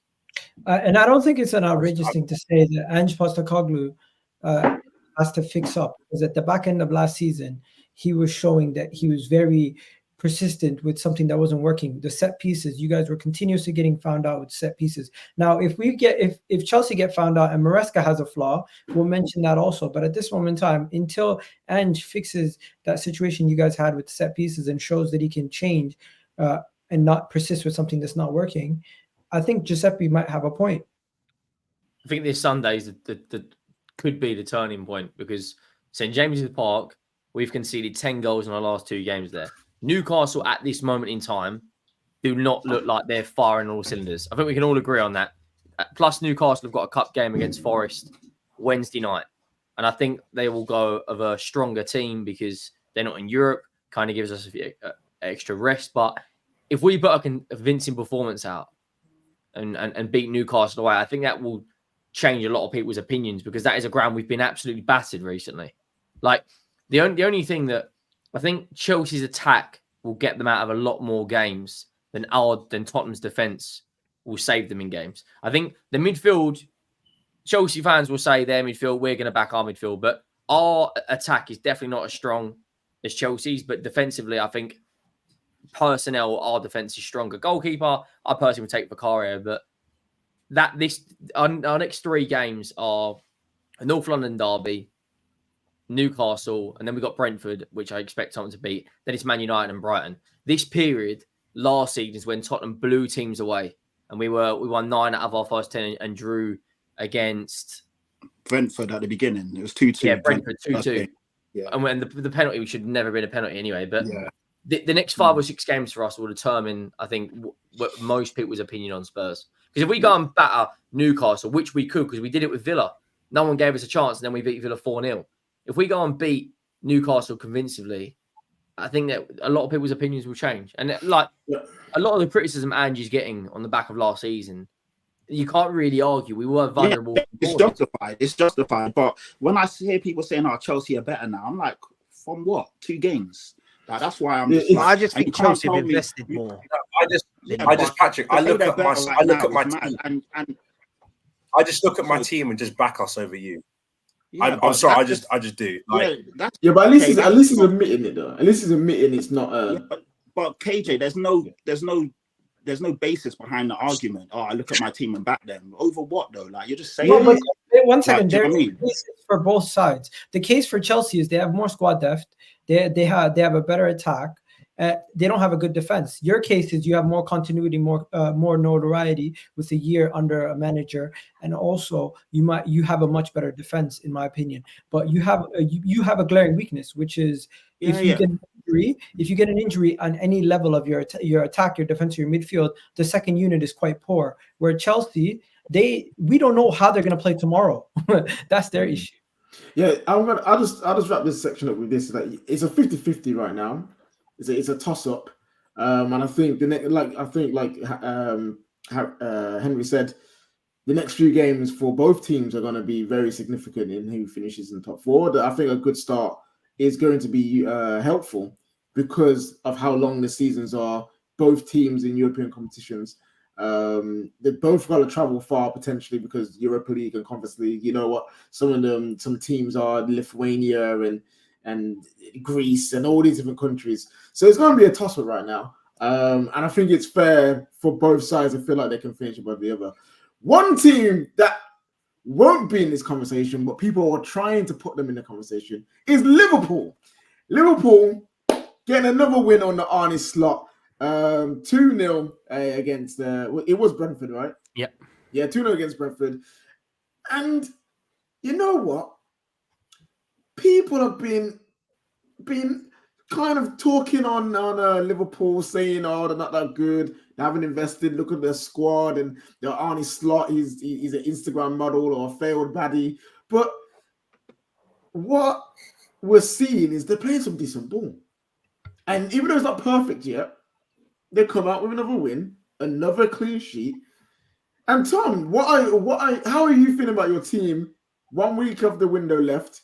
And that game on the weekend, what did you see? And are you confident you guys will finish in that top four? Yeah, I never lost confidence that we finish in that top four. We have too many good players to not do it. And we're now playing a system which only strengthens what those players can offer because we are not putting our centre-backs into constant 3-on-2s every 5 minutes because of a ridiculous high line. Our midfield is much more structured, so we aren't giving up as many chances. And it allows them to actually join the attacks properly rather than hopefully make the run there and hopefully it has no... There's just a lot more structure to it, which was what we were lacking last year. You can see it so far. I think we've created the most XG out of anyone in the league. We've conceded the least XG out of anyone in the league. For all intents and purposes, we have been in the first two games statistically the best team in the Premier League, albeit against Ipswich and Brentford. We've got a big test next week against United. It's going to be interesting to watch. It is because we didn't actually beat you last year, so it's a big test. Can we get through? Can we do better off than we did last year? I'm enjoying what I'm seeing now. I think Salah's back to his best. Not that he was ever not gonna be. Some people trying to suggest that he was washed after last season. Funny. The midfield, Szoboszlai's looking good. Gravenberch is looking good. McAllister's looking good. Defensively, we look really solid. Trent's been his brilliant best, picking out loads of passes. It's interesting to watch how Slott's managing certain players, taking Trent off early. I know that he threw his fucking toys out the pram. Speak on that. Actually, no, I was going to ask you about that. Speak on that, Tom. It's not a great look for me, vice captain. Is there any signs of that's actually Trent being like, you know what? Bun this at the end of the season, I'm dipping. It would be a stupid decision to make because you got subbed off with 20 minutes to go against Brentford, I'll be honest. Because the way I look at that's Slot going, you're my most important guy. Game's won. I don't need you getting injured now. You can come off. I can bring someone on to play that role now. It just looked dead stupid, and it's worse he's the vice captain. I know that we've had players in the past do this. Salah's notorious for throwing shots when he gets subbed off. Mane tried to fight with Klopp once he got subbed off. Henderson done it before. So professionals will do this, although it's not a great look. But the three players you mentioned, two of them left like the season after they started shopping. Henderson done it years beforehand. Oh, Henderson it done was it in years before. 2018. Yeah. But it happens as I know we'll be playing against United. It'll all been brushed under the carpet. Hopefully today or tomorrow. If it's something that really worked them up, I don't get it because it was only a positive move in my eyes. But I'm not letting that distract from another very good performance where we only really gave up some set piece chances. We looked throughout the rest of the game, we looked really in control, which I can't remember who said it on the post game afterwards. It's exactly what we needed last season because we burnt out last season because we'd spent the best part of 6 months playing basketball up and down for 90 minutes straight. Now, I mean, yesterday was boring for the last 20 minutes, and it's kind of what you want it to be when you're competing at the top level because you want to be preserving your energy where possible. So I'm enjoying what we're seeing. I'm liking what Arne Slott's doing. I'm liking the way he's carrying himself, the way he's managing us. I've really got no complaints on the pitch. Off the pitch is a different kettle of fish, but we heard that earlier. Yeah, that's not Arne's fault. Arne's been pretty much faultless. Yeah, fair enough. And I like seeing your Liverpool fans backing your new guy. I know there's lots of question marks when he came in, but he's proven himself to be a useful manager right now. Let's see what he can do. But as rivals, I think, Igal, you want to say something about Liverpool, yeah? You know what? Fair play. You guys, the first two games, you guys played really well defensively and attack-wise. And Arne Slot quickly is looking like he's getting implementing his style, seeing patterns of play that I didn't see under Jurgen Klopp. You know what? The first goal was very Jurgen Klopp-esque, where you guys quickly counterattacked, and to see Luis Diaz get involved. But then the Mo Salah, I think that there was one play that I highlight that really showed that you guys are playing different. Mo Salah, one touch to a player. The whole ping around the edge of the box. Back to him. He ends up in the left wing position, shooting near post. Doesn't go in, but that just one moment to highlight. Like you can see the managers already implemented his style. You guys are playing really well offensively, really well defensively also. And I just want to see if you guys can maintain this and for how long. The big thing that Scott's done is he's not done what certain managers do when they go into a new club and just go, right, everything that you learned before, forget that. This is my style of playing. We do it my way. He's gone, there's certain things that we need to change, but when you get chances to go and play like you did in the under Jurgen, do it.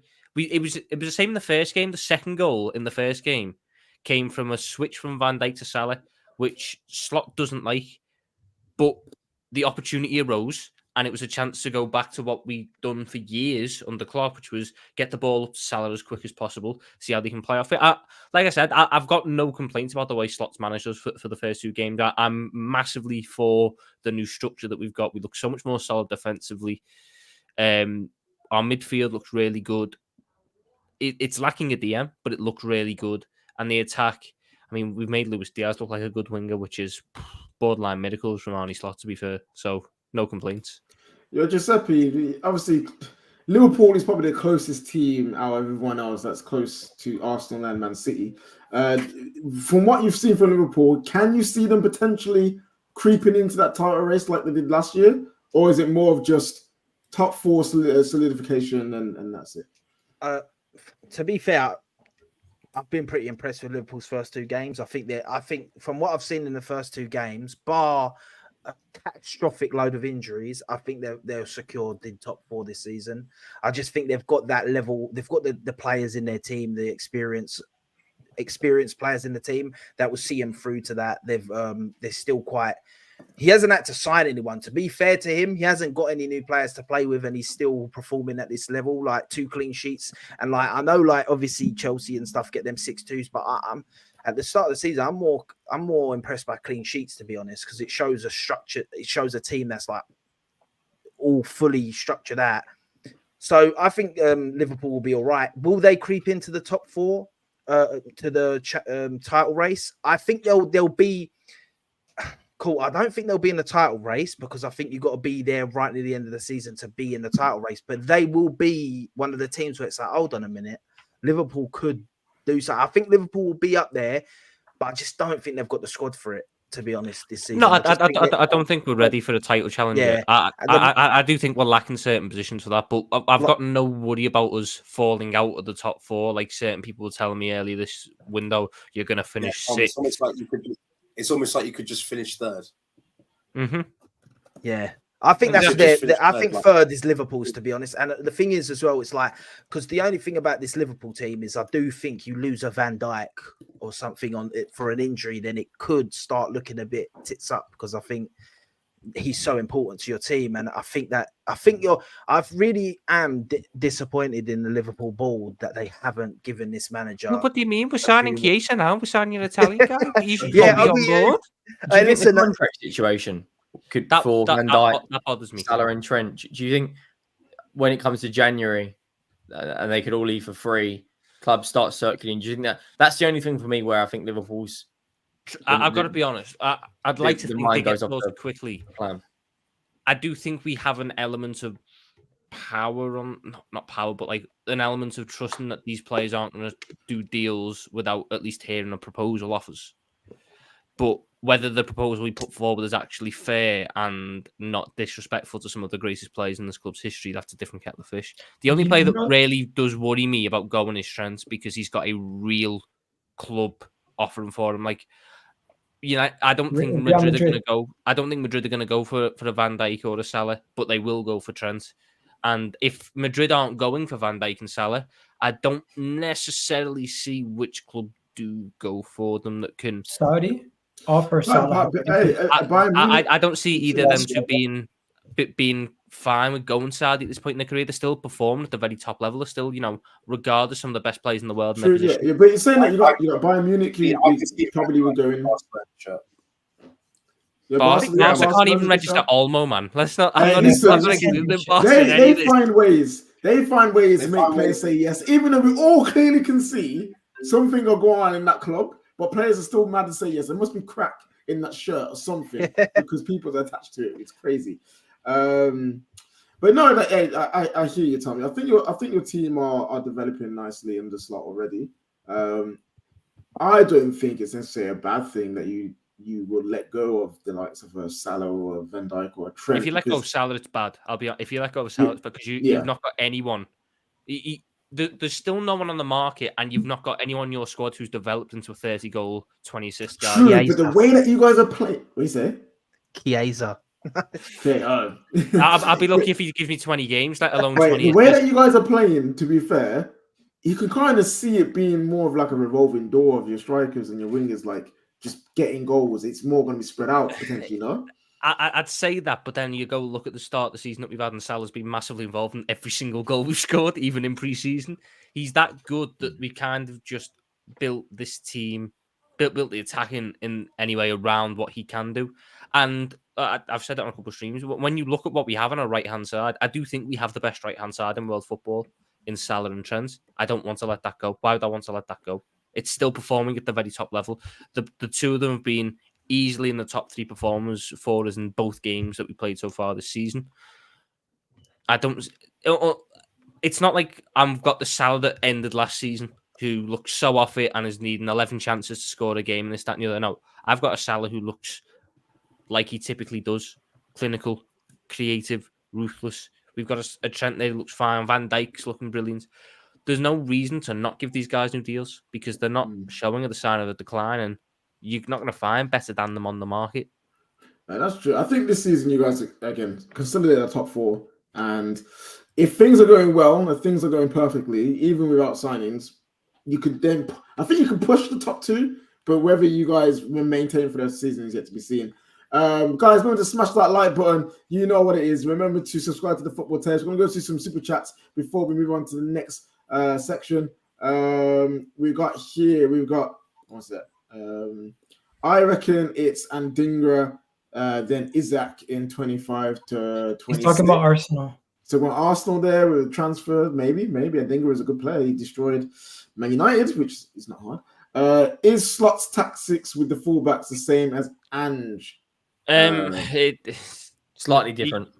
Yeah, like the closest you'd say is that Trent gets in similar positions, but I don't think Robertson or whoever we sign for left back would play in the same way Udogie does. I think that's more of a left centre back or wing back type. I wouldn't see them dropping into the positions that Udogie does. I know Trent and Porro do the same things, but they do it in different ways. Porro doesn't have the passing range that Trent does, and Trent doesn't have the physicality that Porro does and the pace that Porro does, so they'll play it differently. I can see why the comparison would be similar because of the positions that Trent was picking up against Brentford. But I actually liked the way he was playing against Brentford because we actually got him back out wide. Who would have thought getting the best crosser in the world out wide would lead to actual dangerous crosses going in the box? It's like we forgot that last season. Yeah, fair. That's true. Fair enough. I'd go balls to the wall and buy both. I think that's an Arsenal conversation there again. For me to see if Chelsea are different this year, the game against West Ham is going to be the test. If we win that, then I'll feel better about this year. Why West Ham, David? Why is West Ham this? We've lost to West Ham like a lot recently, The last 5 years, I think. Yeah, it's been really bad. Every time we go there, it's just like, we're going to lose somehow. But no, there's actually brilliant Caicedo debut, which warmed my heart. I remember that actually. Yeah. But there's a run of games that we have in October and November, which is Liverpool, Newcastle, United, Arsenal. I think that's when you find out. Yeah, that's going to be how good it is.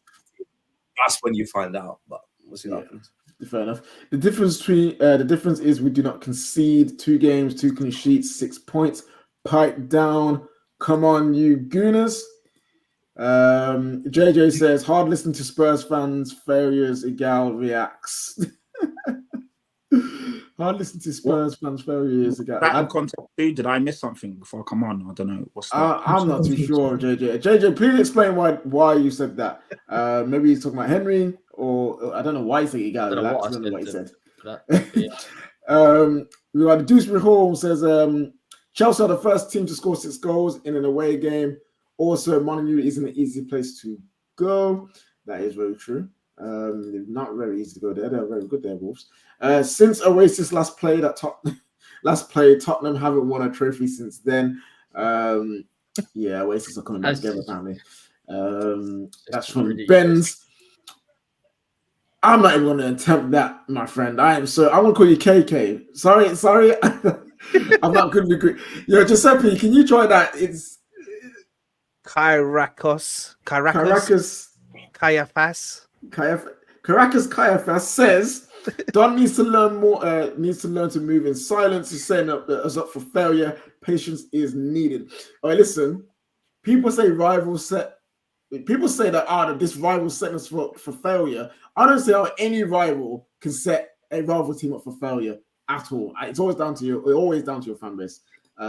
Rivals will chat whatever they want. Terry, no to Hossam and Mo on your channel because they like to describe people as donkey before they take a look at themselves.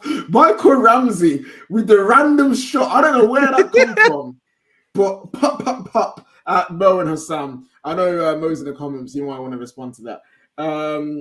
Gyokeres says, last time I checked, Chelsea beat Spurs both times last season. Spurs 6-1. I'm sure that one goal makes Spurs much better. To be fair, Tottenham did let Nicholas Jackson score a hat-trick on their heads, which we had 9 men. We had 9 men, and Ange did that highlight. That's not cool. You won the game. It's not a problem. But just because you beat us twice doesn't mean you're the better team. Like I said, the league after 38 games is when you decide what's what. So yeah, man. It was funnier watching Chelsea fail to grasp a high line for 20 minutes of that second half. That was funny. It should have been 21 if you had actual finishers that day. It was mental what Ange did, but yeah, it is what it is. It's cool. Chelsea was 3 points behind Spurs, but they were also just 3 points above Man United, who had the worst season. Yeah, I know. I don't know. David, where did you get the 2 points from? You guys are trying to rewrite history. Hey, listen, David, let David's head go. Let David cook, though. Let David cook. No, to you Spurs fans, that 1 point means a lot because you ain't got much to hold on to, so I get it. My bad. It's not that deep, but it's funny when you lot are going on like you're something that you're not. But it's cool. It is what it is, isn't it? I miss you, Patrick. I love you so much. Mate, it's crazy. I take a bit of time off and these guys just go nuts. Sasko says, anyone watches that game and continues to say Chelsea don't know what they're doing. They're clearly hoping on this. Clearly hopping on this Chelsea don't know what they're doing train. I mean, the first half wasn't great, was it?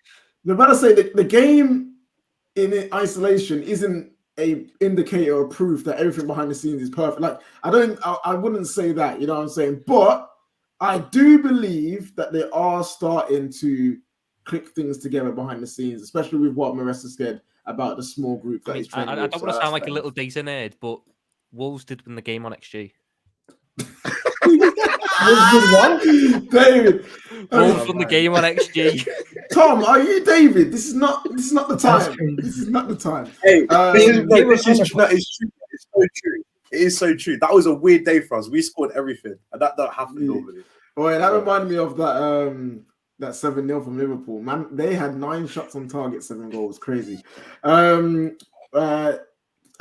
is asking, would any of you take Kingsley Coman? He is available. No, I would if we got a striker. If we signed like Osimhen and then the winger was Coman on loan, or rather than no winger. So Giuseppe, you're taking anybody, eh? No, listen, I'm here saying literally bro, Raheem Sterling, I'll take him. Madueke, I'll take him.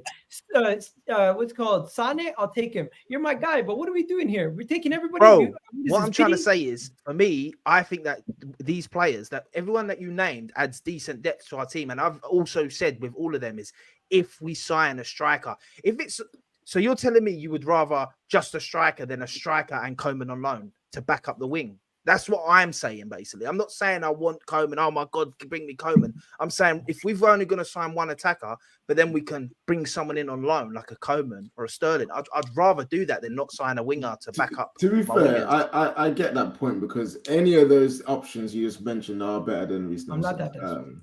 So that is fair. Wakey's not better than Reece Nelson. So. By the way, yeah. Madueke. When I was saying about Madueke, I was Okay, we're gonna go there. He just had his best game of his career. Wait, no, Miguel, because his best game of his career is still better than Nelson's best game of his career. So what are we doing? Eddie Nketiah's best game of his career is better than Rashford's best game of his career. Are we gonna do this? Eddie Nketiah scored a hat-trick versus Bournemouth. My point proved. Rashford scored a hat-trick against Leipzig. He never scored a hat-trick. Leipzig are better than Forest. Bro, my point is he never scored a Premier League. It wasn't. It was against Sheffield United's hat-trick. Sheffield United. My point. It doesn't matter whether it was the Premier League. It was still a hat-trick. You guys want to hold your heads. My point is he scored a hat-trick. Praise to him. Let's not belittle it. But you guys are acting like it's crazy to have that take a couple weeks ago before he scored a hat-trick. No, but no, it was crazy. It was crazy. It's crazy now. We're talking about the take you just said, bro.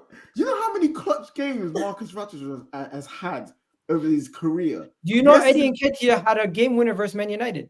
Rashford was on the pitch that game too. My point is, it doesn't just because you have good games Rashford's doesn't mean you're the best winners player. against Arsenal. They wanted to sell Madueke last week. Like, why are we acting like even Chelsea themselves as a football club were convinced that he was the guy for them? No, but I actually rate Madueke person. I actually think he's better than everyone was giving. I've said that he's the most underrated Chelsea player. He's better than Reece Nelson. That's not, that was before Reece Nelson. I think it's safe to say this is the first time in his career at Chelsea where he showed the potential that everyone was looking for. No, fine, but Reece Nelson has never shown that at Arsenal, unfortunately. So let's. Excuse me, Reece Nelson versus Bournemouth, coming off the bench, banging it. What do you mean? Off the bench.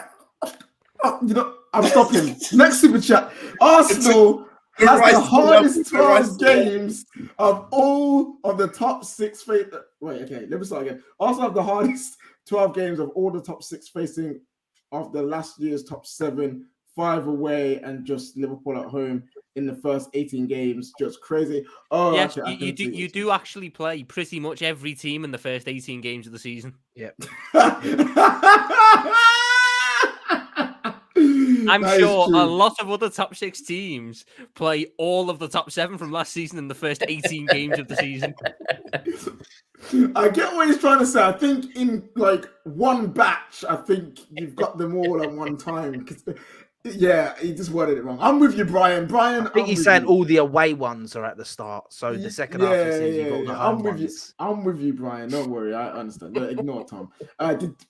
Did Pat ever wear the Arsenal top? Slide that super chat. Slide that super chat. Whoa! Wait, what's this? What's this? Slide that away. Let's listen. You made Colleen wear a Spurs shirt, but you still never lived up to your side of the deal. I know. Listen. In my defense, Terry's not here yet. When we get to the studio and everything's set up, it will happen then. So to 9, it's gonna happen. It hasn't happened yet. So yeah. That's what I think. Fair enough. What player do you want on the back, by the way? No, listen. It's not going to be a shirt I'm keeping. It's one of you lots. Give me a large or XL. I'll put it on for the day. Then I have to bleach my skin and all of that. My guy with a €1 chat. Thank you for that. And then Joshua Jack here says, you allow Anthony to dunk your team. That is very true. And big up JP as a new member of the Football Terrace gang. We're talking about Liverpool. We're talking about bold Dutch managers and how one of them is good. Oh, Joshua Jack here is here as well. So by the way, how did Joe Linton not get a red this week? Yeah, that was criminal. JBL would have been proud of that. What about that mosquito guy? I heard he choked somebody again. It's not who? My guy on Wolves. The one that choked the Wolves player. The Wolves player. Mosquito. He's more crazy than Rudiger. That guy is crazy. He just does mad things. What did he do in the Chelsea game? He did the same thing, right? Yeah, he's just mad. He's just mad. Yeah, man. Less said about that, but the better. But yeah, that was criminal from Joe Linton. But right, yes. Last game off the cover. Let's talk about bold Dutch managers. Let's talk about Ten Hag and Man United. 2-1 to Brighton in the end. Last minute, João Pedro dagger coming in after Man United players apparently just vacated the box and allowed 3 players to be at the back. It was in Arne Wan-Bissaka. Just leave the back post unmarked. Yeah, they was doing a homage to it. They were paying homage to their fallen soldier. KJ, I think your boys at the end of the game, I think they were just so desperate to try to get the goal. They didn't care about defending once they won the ball. And then they got the ball back and they were like so shambled that they weren't even marking anybody. But you're kind of unlucky to even be in the position where it's still a draw because of the goal that was ruled offside. But overall, you guys I don't put that on the manager. I just put that on lapse of concentration from your players at the end of the game. Yeah, I think you're right. They were trying so hard to score a goal, but they didn't think, wait, actually, if we don't win the ball back, what will happen? And I think Man United are in this state now where it's like we have to try really hard to score, like really hard to score. You saw it. We can't even score a tap in because one of our players will accidentally turn it in or he was offside. So we tried really hard to score goals, especially from corners, and we just end up going. And then there's everyone vacated, or if they were in the box, they were all crowded towards the ball and not looking around and no zero awareness. And yes, the players have a lot of accountability to have for that game. But Man United fans are calling out Ten Hag because Mount playing in Mount and Bruno false nines again. You had Xerxes on the bench. You had Maguire starting and De Ligt on the bench. You've got Mainu playing 90 minutes again and looking gassed. Casemiro playing. We haven't got the midfielder in. So I think a lot of people are looking at the way that we play, and it's like, what has Ten Hag done to change our fortunes? And not many people think there's been any changes. Like Patrick, do you think there's been changes at Man United in the way that we play, or is it more the same? It's very early to say. I did think going forward, you lot looked quite good, to be fair. Really unfortunate that Xerxes hit the ball in. He couldn't really do much. I mean, he was sliding, obviously, for the ball. Garnacho got the touch, and unfortunately, there's nothing he could do to get out of the way. If that goes in, it's probably a different game, and you probably win it 3 or 4-1. I don't know. It is the same defensive frailties that we're seeing creeping in. Like, for Pedro to be that free in the back stick was criminal, especially so late on in the game. Dagger, he's won the game, and it's just, it's criminal to get yourself back into the game and then still not walk away with something. But it is early, and until, like you said, KJ, you said it brilliantly. Until you see the new players starting, it's going to be hard to decide what's actually happening. Like Maguire's still starting, the guys that were underperforming last year still playing. Mason Mount, like, what is going on with him? Is he actually gonna have an impact on a Man United shirt? It's a bit early, so we'll have to see. I don't know who your next couple of fixtures are, if they're favourable, if you can hopefully pick up some points. Okay. You want to know who our next fixtures are? Yeah. Let me know, and then I'll be able to. Let's do this. It's pain. Liverpool on the weekend, then Southampton after the international break, then Crystal Palace away, then we've got Spurs at home, Aston Villa away, and then we've got Brentford in there as well. But after Brentford is West Ham and also Chelsea as well. It's mad though, because when you're playing like you're playing now, every game sounds tough. Like even Crystal Palace sounds like a toughie when you're like underperforming. Do you know what I mean? What's good, Staffy? So yeah, it's going to be hard, but Southampton should be a banker irrespective of what's going on. But all the other ones, it's touch and go. I can't lie. Yeah, Staffy's here. He just messaged me to say he wants to say about Man United. Obviously he had to wake up early to watch that rubbish and went back to sleep. So don't remind me, please don't remind me. My sleep is still messed up, bro. I didn't sleep that night. I woke up early to watch the game, and that's what I told you. Remember, I told you I can't promise you I'll be on the match reaction. I swear, bro. I slept like 6 hours after, and I had a headache the whole day. You know, that's what Ten Hag ball does to me. But yeah, apologies for hopping on late. Listen, if I had a work commitment, if I didn't, I probably would have just joined the show earlier on. It's been a great show, but we're on to the United section, and that's when it doesn't become great anymore. Because everyone here is sitting with 3 points except for me and KJ, and we got to speak on that because I'm tired of this fan base that has that oppositional disorder. They just want to sit there and opposite everything you talk about when you talk about Ten Hag, like everything is sweet and nice on the pitch when it's not. That early kickoff was just the fuel for me to be even more angry. But do you want to ask me a question or should I just rant?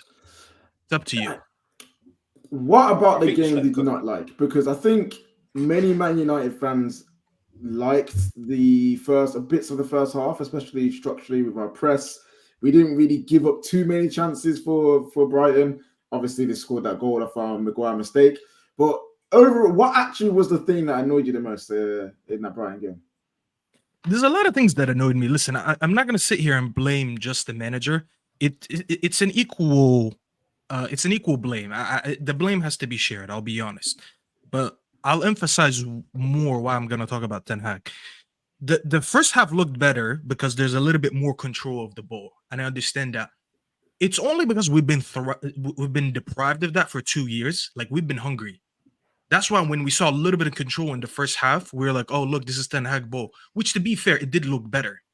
However, you cannot look at that team and say the possession looks good because the possession, it just looks very negative. It's like possession with no penetration.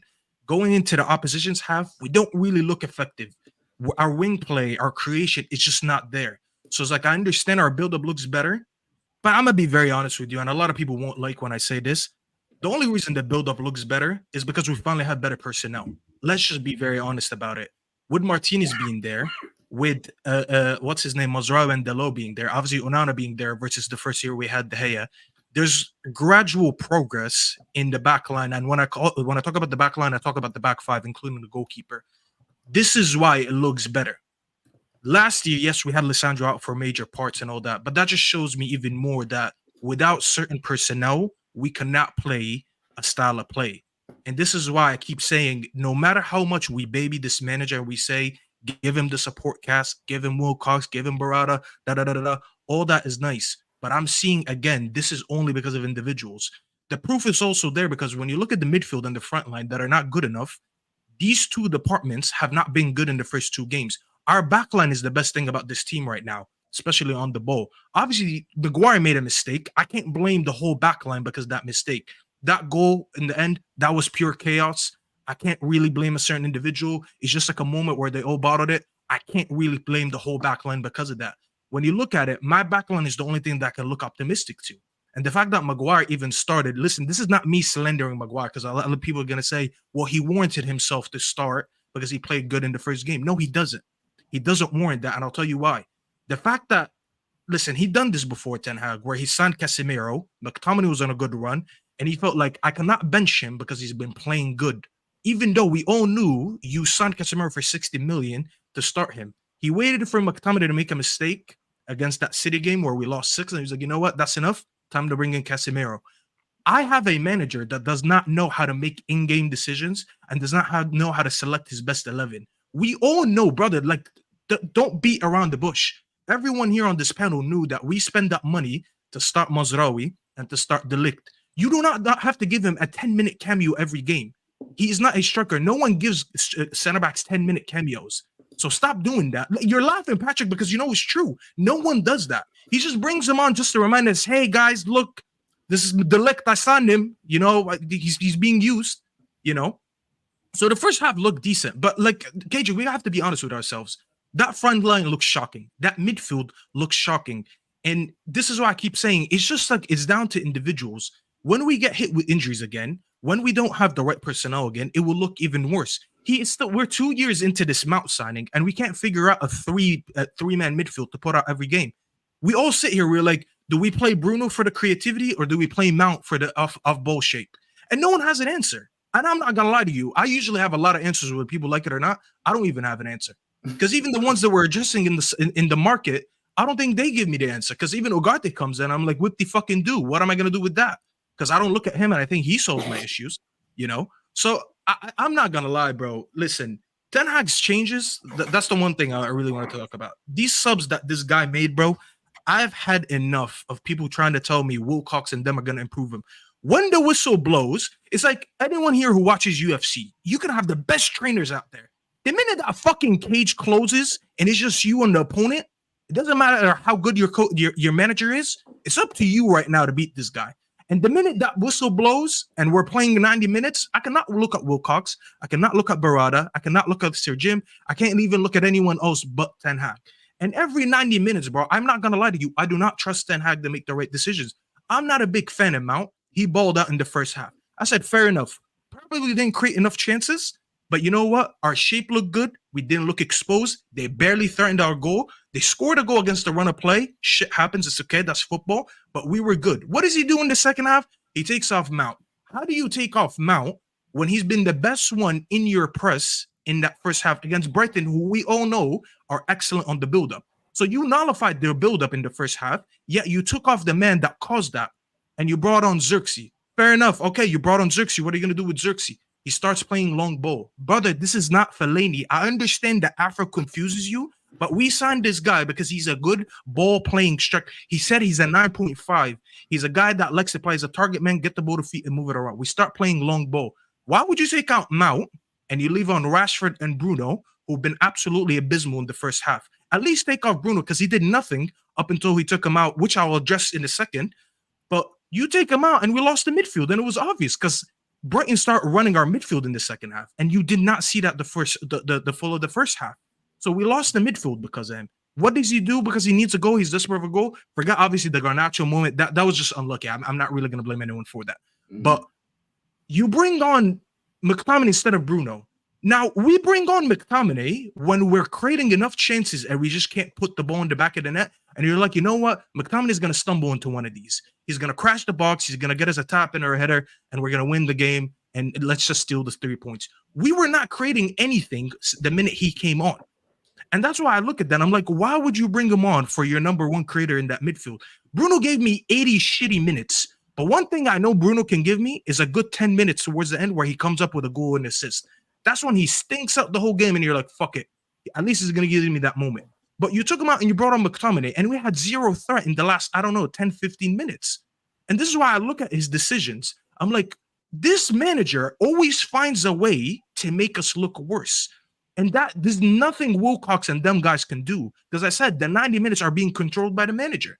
So when I call out these things and people saying, oh, it's baby steps, it's the second game. No, it's not the second game. Because these little things that we're bragging about, we controlled the ball in the first half. We should have been bragging about that 2 years ago. Those should have been the building blocks of 2 seasons ago, where today I'm sitting here and see, remember when I sacrificed XYZ in season 1? That's why I'm balling out today. And we're doing that 2-3 years later. But people think it's okay because we got a new ownership. No, that is not okay. because he should have implemented that in the team 2-3 years ago. Which is why I'm saying the only reason it looked good is not because it's year 3, it's because the backline looked decent. The individuals in the backline I actually rate: Mazraoui, Dello, Martinez, and the goalkeeper. So I actually rate who we have.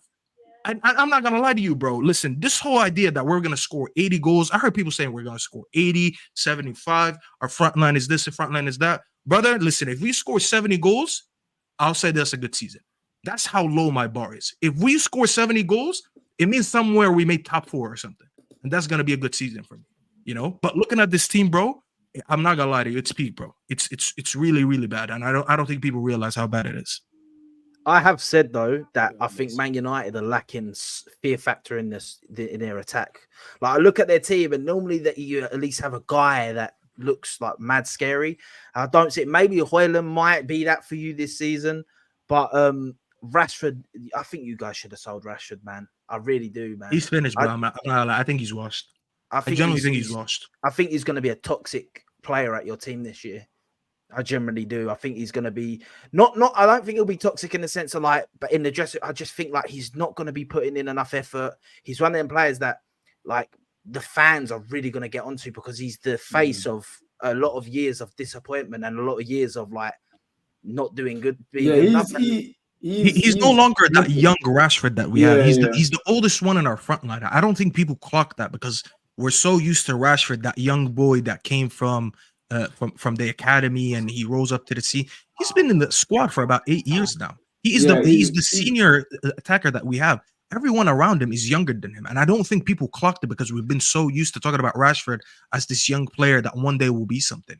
These are the years that he should have been something, and he doesn't give anything anymore. He has zero shots in 2 games. I don't think people understand how bad it's that.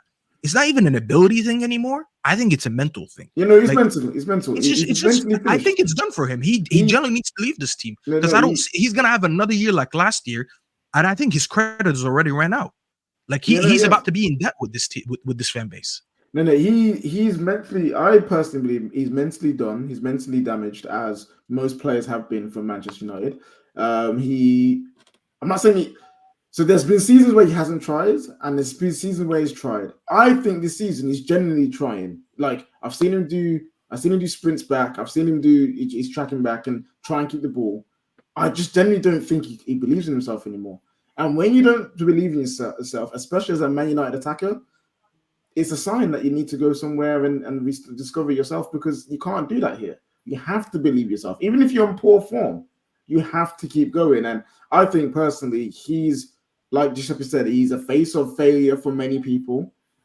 Just like many other players like Maguire and Scott McTominay, even Bruno Fernandes is an image of failure for Man United fans. And he needs to go just so that us Man United as a fan base can refresh and reset and get over this whatever pain and PTSD that we have, that we attach to these players. They need to go, and Rashford's one of them. So, but yeah, Rashford is mentally done. I think he needs to move away from the Premier League, away from England, away from the lights, and just rediscover his love for football. And in terms of Man United in the attacking sense, we need to play with a striker. We need to play with a focal point, and we need to play together. Because what pissed me off about the weekend is that I flipping saw Chelsea's attack score 6 goals, and all of them looked like they enjoy playing with each other. They all, when they scored those goals, that last one for João Felix, they had Pedro Neto up in the air. That's how gassed they were to play with each other. We don't see that from our players. We generally, it looks like our players literally are there attacking by themselves most of the time. And that is a massive issue. And that is what I believe stems from the manager. I'm like, yo, you focus so hard on defending and not being open that you've now sacrificed our attack, and we don't know, we just don't look good going forward. And you're doing a false 9 for what? For what? Just to press? False 9s normally are there to link play for the wingers who go on and score goals. We're not doing that. So we've got a long way to go. And that's why when I think Igal said, or someone asked a question about Chelsea pipping Spurs and Man United to top 4, that don't involve us, because we're not there. Maybe if we end up looking amazing like in January. Because you've got the thing where you can play badly and win. If we play badly, we lose badly. Like Spurs are just Spurs. No offense, but you are just Spurs. So like it just levels itself out. I don't know. We've got a long way to go. All I'm saying is we've got a long way to go. I don't talk about Ten Hag much because I just don't believe he's going to be here for the long term anyway. So me screaming and shouting about Ten Hag this, Ten Hag that. Listen, I ask him to change the tactics to make us better. But overall, after those 2 years, or even before those 2 years are done, he's going to be gone anyway. So, bro, he left Sancho out of the squad and left McTominay, even though both of them, actually, one of them actually has a bid, which is McTominay. And he said, I can't fit everyone in the squad. But he left McTominay on the bench, even though he's getting an offer from Napoli. And he brings him on to play the 10. I understand if you don't rate Sancho. That's fine. That's just who the manager is. He just doesn't rate him. But I'm supposed to rate a manager who looked at this team and he was like, you know who's better in that position? McTominay, the guy that can do nothing as a 10. And he said, yeah, that's the guy I'm putting on the bench, even though as a hypocrite that I am, aka Ten Hag, not me, I'm going to just use an excuse that he might be moving on, which is Sancho, but I'm not going to apply the same logic to McTominay. And he brings him on to do nothing. I'm supposed to rate a manager who looks at McTominay and Sancho and he's like, yeah, this one is better than the other one. It's a complete shit show, bro. This manager has to do so much to turn this around to the point that I just don't believe it anymore, bro. I really don't. And I don't think it's even worth it if I go on every show saying that he's not good enough anymore. I really don't think it's worth it. Like, I think at this point, if you still think Ten Hag is the guy, you have to be an anomaly, or maybe something's wrong with me. I don't know, bro. I really don't. I don't know if you guys view the games different in England. We have the same TVs over here, and it shows the same garbage football. So I don't know if you guys have a different lens where it makes it look better. But the fact that there's still people that back this guy, I don't know what's in that beans and toast you're eating in the morning. But that guy's shit, man. All I know is that we're got a long way to go. The four teams that are here as rivals, saying the representatives, they're not afraid of what we're going to do, and it's one of those ones where hopefully Ineos we get better players and we get better managers and we improve next year. But this year, the only thing we've got to hope for is a Europa League. That's one thing we know Ten Hag can do, which is win a trophy. So let's get the Europa League and be happy. We're about to close out the show, people. We're just going to do a couple more super chats and then we're out of here. First one from Aaron. Aaron, I was right. And he says, yes, Terry Love, bro, can you drop the link?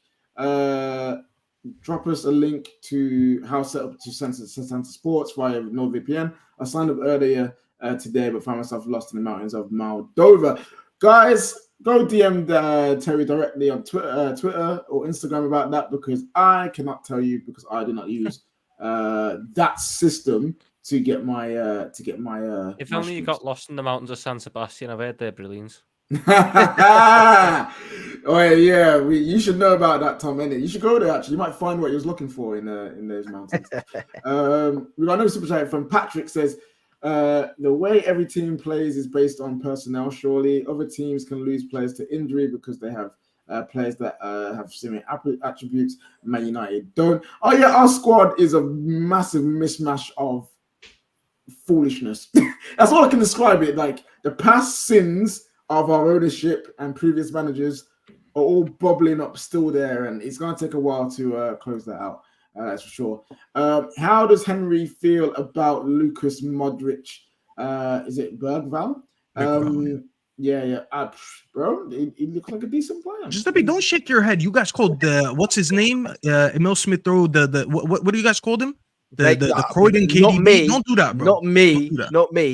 Not me, bro. This guy's not even played yet. At least people that said that about Smith Rowe, he had a season where he had a really good season, 14 goals in a season, and then they said it. This guy's played at 2 friendlies. Like, he looks good. I'll be real. I actually rate him. I think he should start for them. But like the Modric, come on, man. Fair enough. And then we got Joshua Jack said that we're also addicted to being offside, Staffy. Yeah, we need to sort that out. High lines. We try to beat high lines, but we never do. Because he's using Ahmad as a runner, bro. Yeah, it's a bit mad. But guys, thank you for tuning in. Terry is okay, people. He's fine. He's just got guests at his house. It was his daughter's birthday party today. So he's had some guests around his house. So he was double hosting for you guys. He was hosting for us, and he was also hosting for his guests today. So he is perfectly fine. He just went off to do other things. It's been a wonderful show, guys. I appreciate you guys for coming on and tuning in. Remember to like the button. Yeah, like the button. Press that like button. Subscribe to the Football Terriers. Thank you, Giuseppe, David, Staffy, Patrick. man like Tom Little. We also had Igal and Henry on as well. We'll be back tomorrow with more content. Straight Facts tomorrow is back as well. And hopefully some big transfer news, because we're in the last week of the window. Will we see some shocking transfers? We will find out next time on the Football Test. All right, guys, be blessed.